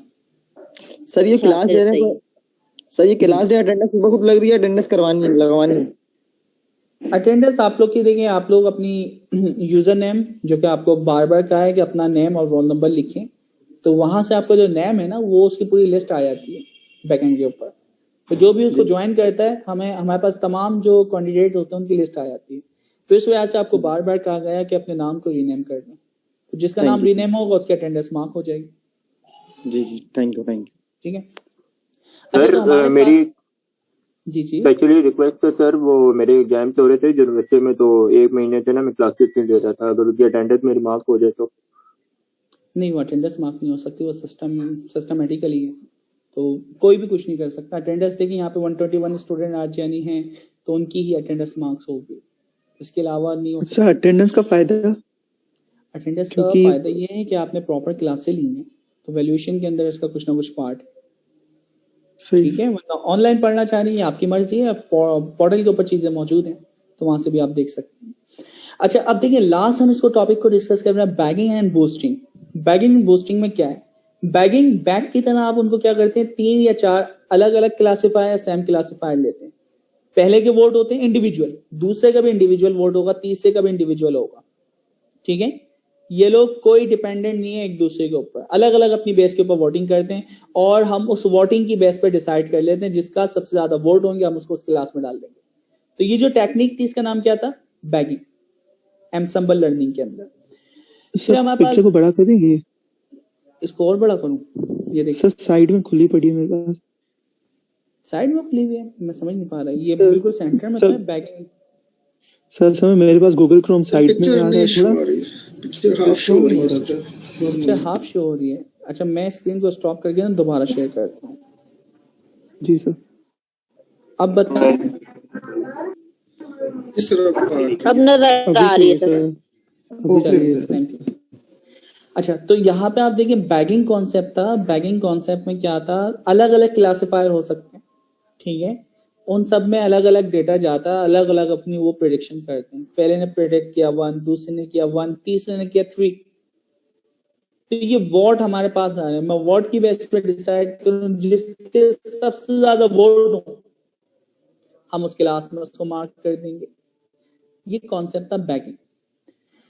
अब हमारे पास एक नया तरीका आया है, वो भी आपकी यानी एसेंबल लर्निंग का पार्ट है, जिसे हम कहते हैं बूस्टिंग, XG बूस्ट। इन दोनों का काम ये होता है कि ये वीक लर्नर को स्ट्रॉन्ग लर्नर में कन्वर्ट करते हैं। बूस्टिंग का जो कॉन्सेप्ट है, क्या कॉन्सेप्ट है? वीक को स्ट्रॉन्ग में कन्वर्ट लर्नर करते हैं। को स्ट्रॉन्ग में कन्वर्ट करते हैं। अच्छा अब इसमें क्या होता है, बूस्टिंग, बूस्टिंग में आपका डेटा जाता है और ये प्रेडिक्शन करता है। प्रेडिक्शन क्या करता है, ये फॉल्स, ट्रू एंड फॉल्स यानी नेगेटिव एंड पॉजिटिव करता है। अच्छा अब वो जो रॉन्ग प्रेडिक्शन होती है ना, ठीक है, हमारे पास वो डेटा आ जाता है पहली वाले अंदर लूप के अंदर, ये ना उनके ना वेट्स बढ़ा देता है सिलेक्शन के अंदर, ठीक है। रॉन्ग वाली जो प्रेडिक्शंस होती हैं फर्स्ट मॉडल से गुजर के जो आई, उसकी वेट बढ़ा देगा सिलेक्शन के अंदर। तो नेक्स्ट टाइम जब आपका सेम वो डेटा जाएगा तो उसके अंदर अब ज्यादा जोर दिया जाएगा जो पुरानी वाली गलतियां हुई थी, ठीक है, जो रॉन्ग प्रेडिक्शन हुई थी, अब उनको सही प्रेडिक्ट करने की कोशिश की जाएगी। अच्छा अब जब होगी तो पुराने वाली जो आपकी रॉन्ग प्रेडिक्शंस हुई थी वो इंप्रूव हो जाएंगी, ठीक है। फिर इसी तरह अब दोबारा भी कुछ रॉन्ग प्रेडिक्शंस हुई होंगी, अब उनके ऊपर उनके वेट सिलेक्शन में बढ़ जाएंगे और उनके ऊपर ज्यादा तवज्जो दी जाएगी। तो ये एक लूप चलता है जो कि आपकी वीक लर्नर को स्ट्रॉन्ग लर्नर में कन्वर्ट करता है। जिस तरह इंसान को मैं कोई चीज सिखाऊं, उससे वो गलती हुई, मैं उस गलती को इंप्रूव करवाने की कोशिश कर रहा हूँ, क्योंकि बाकी चीजें तो वो सही परफॉर्म कर रहा है, तो नेक्स्ट टाइम उसकी वो गलती भी इंप्रूव हो जाएगी। थर्ड टाइम वो कोई नई गलती करता है या वही पुरानी गलती दोबारा करता है, तो मैं दोबारा उस गलती के ऊपर जोर देता हूँ बानिस्बत दूसरी चीजें जो उसने सीख ली। ये आपके पास क्या था, बूस्टिंग का कॉन्सेप्ट। सर इसमें फर्स्ट टाइम जैसे हमें पता कैसे चल रहा है, कंपैरिजन के लिए तो हमारे पास कोई डेटा है ही नहीं फर्स्ट टाइम के लिए, कि हमें पता कैसे चल रहा है कि गलती हुई है इससे? नहीं हमारे पास डेटा है ना। डेटा कैसे है, हम क्या करते थे, हम मॉडल को जब इनपुट देते हैं साथ में आउटपुट भी तो देते हैं। उस प्रेडिक्शन के टाइम, ठीक है, लॉस कैलकुलेट करते हैं प्रेडिक्शन के बाद। जब वो प्रेडिक्शन कर लेता है तो लॉस कैलकुलेट होता है, तो लॉस की बेस में मुझे पता चल गया कौन सा सही कौन सा गलत है। तो अब मैं नेक्स्ट टाइम उन जो अभी गलतियां हुई है ना उनको मैं वेट बढ़ा दूं या इनको ज्यादा सीखो, तो नेक्स्ट के अंदर उसको ज्यादा सीखो। फिर तीसरे में भी हम कहते हैं रिपीट करते हैं बैकएंड बूस्टिंग को थोड़ा फास्ट फॉरवर्ड में करते हैं। ओके बिल्कुल फास्ट फॉरवर्ड हम कर देते हैं। बैगिंग में कुछ नहीं है, बैगिंग के अंदर अलग अलग आपके क्लासिफायर और वो इंडिविजुअल सब यानी किसी पे कोई डिपेंड नहीं है, अलग अलग अपनी यानी प्रेडिक्शन करते हैं। इसने ए किया, इसने ए किया, इसने सी किया, तो हमारे पास तब की तीनों की अलग अलग प्रेडिक्शन आ गई। तो मैं देख रहा हूँ मेजोरिटी वोट किसको जा रहा है, ए को, तो मैं ए बोलूंगा इसको। तो ये हमारे पास बैगिंग का कॉन्सेप्ट था एनसेंबल लर्निंग में। फिर हमारे पास बूस्टिंग का कॉन्सेप्ट आया। बूस्टिंग में क्या होता है, एक ही डेटा पहले मॉडल से गुजरता है, उसमें कुछ गलतियां करते हैं। अब वो जो गलतियां हुई है ना, नेक्स्ट वाले यानी जो आपके इटरेशन या आपका क्लासिफायर या वही सेम क्लासिफायर है, उसके अंदर वो गलतियों वालों की जो सिलेक्शन है वो ज्यादा होगी, यानी उनको इंप्रूव करना है। तो अब उसको वो सीखता है, वो गलतियां कुछ इंप्रूव होती हैं, कुछ बाकी रह जाती हैं। फिर दोबारा आप जो गलतियां बाकी रही हैं उनको मैं ज्यादा यानी वोट कर देता हूँ कि यार इसको अब दोबारा ज्यादा सीखो, इसमें गलती आ रही है। तो जिस तरह हम इंसान की एग्जाम्पल लेते हैं, आपको कोई टीचर कोई भी आपका ट्रेनर आपको कोई चीज सिखाता है, आपने पहली चीज की, आपने 10 गलतियां की, 10 गलतियां उठाई, अब वो आपने जो चीजें सही की है ना उनको नहीं सिखाएगा, उसकी ज्यादा जो तवज्जो होगी जो आपने 10 गलतियां की हैं उनको सिखाएगा। 10 गलतियों में से आपने 8 गलतियां और सही कर ली, कितनी रह गई, 2। तो अब इसका दोबारा जो फोकस है वो जो 2 गलतियां उनको सही करवाने की कोशिश होगी। तो ये आपके पास बूस्टिंग का कॉन्सेप्ट है। सर ऐसा भी हो सकता है, फीचर्स की बात कर रहे हैं, फीचर्स नहीं, प्रिडिक्शन के बाद जो लॉस आता है ना। सर ऐसा भी हो सकता है कि हम बहुत ज्यादा बूस्टिंग कर दें और उसकी जो लॉस फंक्शन है वो डिक्रीज होने की बजाय बढ़ना शुरू कर जाए। देखिए कुछ नहीं, ये हमेशा यानी नेक्स्ट वाले की इम्प्रूवमेंट ये चीज हो सकती है कि बहुत ज्यादा करने के बाद दोबारा लॉस पड़ना शुरू हो रहा है, ठीक है, क्योंकि ग्रेडियंट बेस्ड नहीं है ये, तो ऑप्टिमाइजर टेक्निक्स जो है वो अलग अलग होंगी। अच्छा, तो हमारे पास डिसीजन ट्री था, ये सिंगल ट्री था। अगर मैं डिसीजन ट्री एक साथ 4 या 5 ले लूं और उनकी वोटिंग की बेस पे डिसाइड करूं तो उसको हम क्या कहते थे, रैंडम फॉरेस्ट, ठीक है। उसका नाम क्या रख दिया इन्होंने, रैंडम फॉरेस्ट। और रैंडम फॉरेस्ट जो यानी टाइप है वो असेंबल लर्निंग की, जिसे हम कहते हैं बैगिंग कॉन्सेप्ट, ठीक है, क्योंकि इसके अंदर क्या थी, बहुत सारी आपके पास डिसीजन ट्रीज थी और हर पहली ट्री का प्रिडिक्शन, दूसरी का, तीसरी का, जिसके सबसे ज्यादा प्रिडिक्शंस होंगी हम उस क्लास में उसको फॉलो करवाएंगे। आगे चलते हैं फास्ट, क्योंकि टॉपिक कुछ ज्यादा रह गए। न्यूरल नेटवर्क के ऊपर आ जाते हैं। तो न्यूरल नेटवर्क की अगर मैं बात करूं, हम पहले ही डिस्कस कर चुके हैं कि जॉफ्री हिंटन जो है, इन्होंने CNN के ऊपर बहुत अच्छा परफॉर्म किया। इमेजनेट का एक पूरा यानी आपके पास कंपटीशन होता है, तो 2012 के अंदर इनकी टीम ने डीप लर्निंग के ऊपर प्रैक्टिकल वर्क परफॉर्म किया, जिसके अंदर इन्होंने एनवीडिया को इस्तेमाल करते हुए क्लासिफिकेशन करवाई। इमेजनेट 1.4 बिलियन इमेजेस उसके अंदर मौजूद हैं। टोटल 1000 कैटेगरीज हैं मुख्तलिफ ऑब्जेक्ट की जो रियल वर्ल्ड में होते हैं। तो यहाँ देख सकते हैं इन्होंने इस डेटा सेट को इस्तेमाल किया, 1000 कैटेगरीज उसमें मौजूद थी 2011 के अंदर, और उनकी जो एक्यूरेसी थी वो टॉप 5 के अंदर आई। तो अप्रोच कंप्यूटर विजन के अंदर वाज ओनली 74। तो इससे पहले जो थी इनकी क्या थी, 74 थी, और इन्होंने जब इसको लगाया तो आपकी एक्यूरेसी कितने पे पहुंच गई, 10% के करीब इन्होंने इंप्रूव किया, यानी 83 के ऊपर। 74 से डायरेक्टली आप 83 पे आ गए, ये बहुत बड़ी जंप थी, ठीक है, सिर्फ और सिर्फ आपके एनवीडिया और इसको इस्तेमाल करते हुए। और आगे फिर इसके अंदर इंप्रूवमेंट करते गए, अब यानी 2019 के अंदर 96 पॉइंट पे हम पहुंच गए, ठीक है। तो ये कुछ चीजें आपको बता रहा। तो कॉन्फनेट, कन्वोल्यूशन न्यूरल नेटवर्क, जो हम चैप्टर 5 के अंदर बहुत डीपली पढ़ने वाले हैं, उसको इस्तेमाल किया है। इसके अलावा मैंने कहा एनवीडिया जो है उसको इस्तेमाल किया है। अच्छा, इससे पहले यानी जो आपकी चीजें इस्तेमाल होती थी, natural language processing, image processing, SVM, decision tree वगैरह को हम इस्तेमाल करते थे। वाइड रेंज इससे पहले बहुत ज्यादा इस्तेमाल किया जाता था। और इसके अलावा अगर बात करते हैं, ठीक है, बूस्टिंग वगैरह का भी कॉन्सेप्ट ये अभी आगे बताएगा, ठीक है। अब ये डीप लर्निंग किस तरह इसको डिफरेंट करती है, तो हमें ये चीज पहले ही पता है। शैलो लर्निंग में 2 लेयर होती है, या फिर कितनी लेयर होती हैं, 1 लेयर होती है, जबकि डीप लर्निंग में मल्टीपल लेयर्स होती हैं। यहाँ फीचर इंजीनियरिंग हमें खुद करना पड़ती है, वहां pay feature engineering deep learning में R2 होती है। तो ये इसका सबसे मेजर डिफरेंट है। ऑप्टिमाइजेशन जो टेक्निक है वो दोनों की क्या है, लेयर्स बाय लेयर्स आपकी लर्निंग होती है। हर लेयर दूसरी लेयर से वैल्यूएंट जो इन्फॉर्मेशन है वो जानती है। हर लेयर का डेटा दूसरी लेयर के ऊपर डिपेंडेंट है। तो ये थोड़ी सी चीजें, ये आपको ना थोड़ा सा पढ़ना पड़ेगा यार। ये थ्योरी है, थ्योरी के ऊपर मैं इतना ज्यादा वो नहीं कर रहा, एक दफा आप पढ़ेंगे। तो ज्वाइंटली लर्निंग होती है, ठीक है। ज्वाइंटली लर्निंग क्या है, पहली लेयर सीखती है, वो वेट्स दूसरे को भेजती है, प्रोडक्ट करने के बाद तीसरी को भेजती है। तो न्यूरल नेटवर्क जो है वो ज्वाइंटली यानी सारी लेयर्स एक दूसरे से मिलके सीखती हैं। जब से आपने देखा डिसीजन ट्री जो था या रैंडम फॉरेस्ट जो था, तो रैंडम फॉरेस्ट के अंदर वो अलग अलग, ज्वाइंटली नहीं, पहले वाला अलग है, इंडिपेंडेंटली लर्न कर रहा है, दूसरा अलग है, तीसरा अलग है। तो ये शैलो लर्निंग और डीप लर्निंग के अंदर कुछ डिफरेंशिएट कर रहा है, जो आपको बताना चाह रहा है। अच्छा, अब बात आ रही है कि भाई इतनी हाइप अभी जाके क्यों क्रिएट हुई है। तो हम बात करते हैं, हमारे पास डेटा नहीं था, हमारे पास अच्छे हार्डवेयर नहीं थे, और एल्गोरिथम जो थे उनके अंदर इतनी इंप्रूवमेंट नहीं थी, ठीक है। तो अब हमारे पास केगल है, डेटा मौजूद है, मुख्तलिफ वेबसाइट है, वहां से हम डेटा स्क्रैप कर सकते हैं, क्रॉल कर सकते हैं, यानी वेब स्क्रैपिंग का, क्रॉलिंग का बात एक ही है। तो आप वेब स्क्रैपिंग करके मुख्तलिफ वेबसाइट से पब्लिक डेटा जो है उसको उठा सकते हैं। और क्या है आपके पास एल्गोरिथम इतने अच्छे नहीं थे, आपके एल्गोरिथम इंप्रूव हुए, LSTM वगैरह का मुतारिफ करवाया गया है, ग्रेडियंट बेस्ड ऑप्टिमाइजर है, आपके जो वेट्स इनिशियलाइजेशंस होती हैं उनकी टेक्निक्स हैं। तो ये सारी की सारी चीजें पहले नहीं थी। ना आपके पास डेटा ज्यादा था, अब डेटा भी ज्यादा है, ना आपके पास एल्गोरिथम अच्छे थे, उनकी इंप्रूवमेंट थी, अब आपके पास एल्गोरिथम भी अच्छे हैं।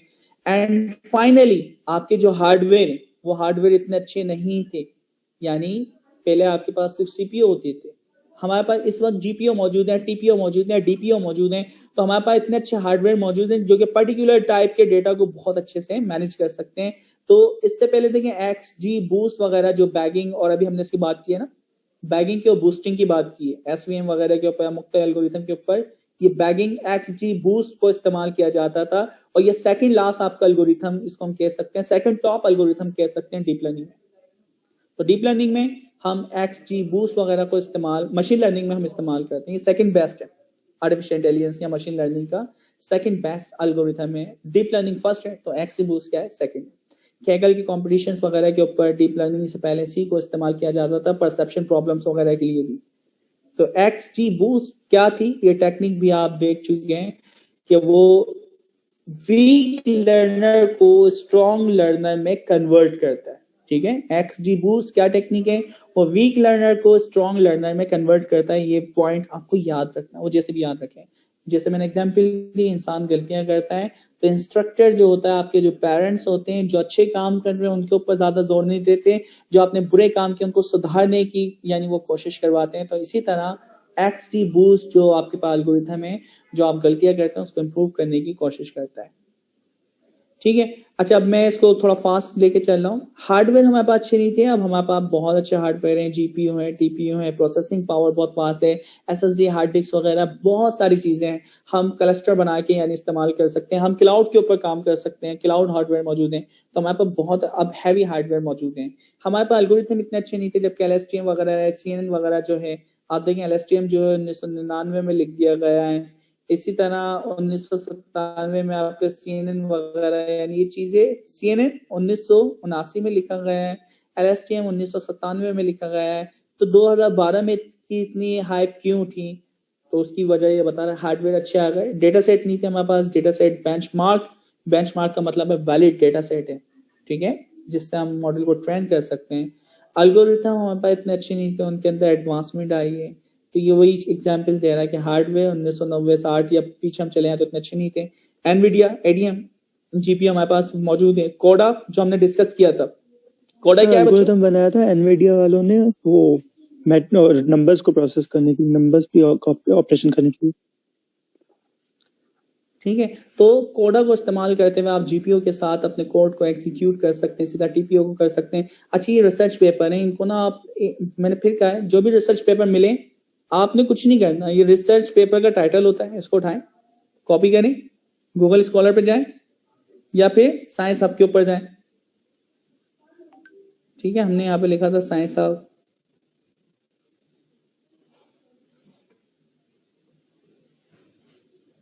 नहीं आ रहा यार,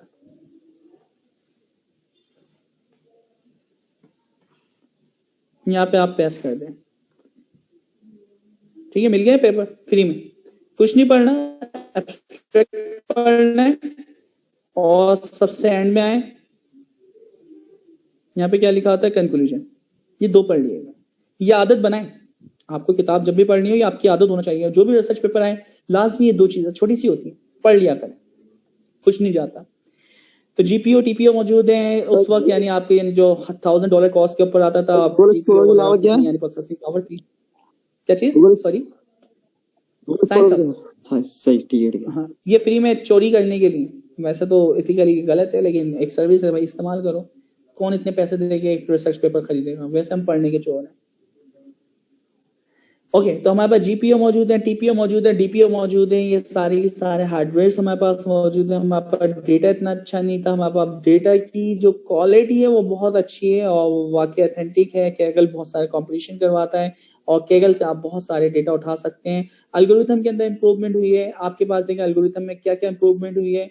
एक्टिवेशन फंक्शन, हमारे पास वनिशिंग ग्रेडियंट की एक प्रॉब्लम आती थी कि लोकल मिनिमा में आपका एल्गोरिथम फंस जाता था आपके सिग्मॉइड फंक्शन की वजह से। तो यहाँ पे एक्टिवेशन वैल्यू की वजह से अब वो आपका ग्रेडियंट वैनिश के यानी जो प्रॉब्लम है वो नहीं आती, उससे हम थोड़ा सा बच जाते हैं, बचने की कोशिश की जाती है।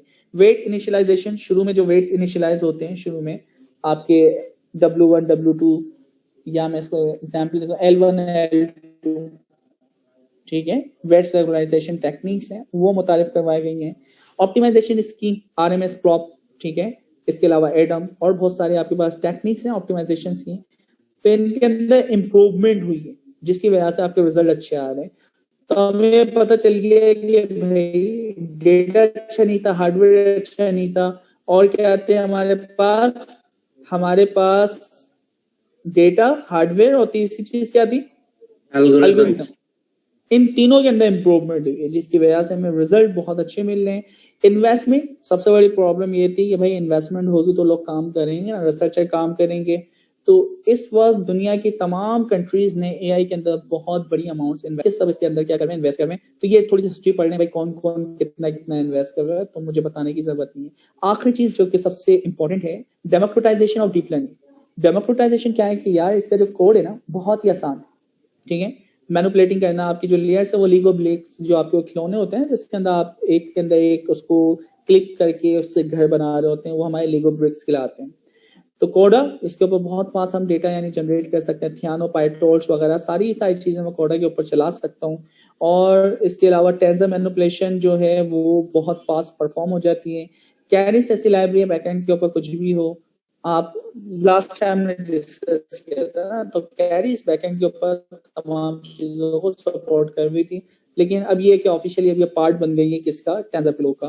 तो कैरिस के बारे में बता रहा है, आगे हम चलते हैं। अच्छा, डेमोक्रेटाइजेशन में क्या है, ये तीन चीजें बहुत इंपॉर्टेंट है। तीन चीजें क्या है, सिंप्लिसिटी, डीप लर्निंग का कोड जो है ना बहुत आसान है, इसके अंदर आपको क्या नहीं करना पड़ता, इसके अंदर आपको अली आप कुछ कहना चाह रहे हैं? अली वजाहत? नहीं, मेरा म्यूट हुआ हुआ है माइक। ओके, हैंड रेज हुआ होता है इसलिए मैंने बोला शायद।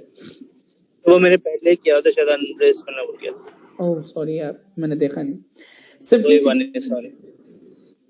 सिंप्लिसिटी जो है वो बहुत ही इसकी आसान है। डीप लर्निंग आप सिर्फ इनपुट लेयर बताएं, आउटपुट लेयर बताएं, सिंपल काम। तो सिंप्लिसिटी, डीप न्यूरल नेटवर्क बहुत सिंपल है, कोई मुश्किल नहीं है। स्केलेबिलिटी सेम कोड आप TPO, GPO, DPO सबके ऊपर चला सकते हैं, कोड सेम रहेगा। अच्छा, अब ये क्या कह रहा है, वर्सेटिलिटी आपकी क्या है, रीयूजेबिलिटी। आपने एक मॉडल ट्रेन किया हुआ है ना, उसी मॉडल को इस्तेमाल करके मैं नया डेटा उसमें से फीचर एक्सट्रैक्ट करता हूँ और एक नए मॉडल के लिए या एक नए काम के लिए उसको ट्रेन कर सकता हूँ। तो पहले से ट्रेन हुए हुए मॉडल्स को हम इस्तेमाल करते हैं, जैसे कि VGG6 है, एक्सेप्शंस हैं और बहुत सारे जो कि हम चैप्टर 5 में ट्रांसफर लर्निंग। तो इसका सबसे बड़ा फायदा है कि बिल्कुल डेफिनेटली ये आपकी ट्रांसफर लर्निंग है। तो ये इसकी यानी कुछ इंपॉर्टेंट चीजें हैं। तो चैप्टर 1 अल्हम्दुलिल्लाह हमने सारी जो मेन पॉइंट्स हैं ना वो देख ली है। सर ये जो SPM में SPM और डिसीजन ट्रीज, ये सारी चीजें सर कैरस में आती है ना? नो, कैरिस जो है ओनली सपोर्ट करती है डीप लर्निंग न्यूरल नेटवर्क को। Yes sir, okay. एसक्यूएल के जरिए आप क्या नहीं कर सकते, साइकिट लर्न जिसे आप कहते हैं, ठीक है। सर मेरा टेंसरफ्लो से एक क्वेश्चन था। जी बिल्कुल सर, देखें हम टेंसरफ्लो में हमने एक मॉडल बना दिया, उसको ट्रेन भी कर दिया, हम सर उसको टेंसरफ्लो लाइट में अगर कन्वर्ट करके मोबाइल ऐप में यूज कर सकते हैं?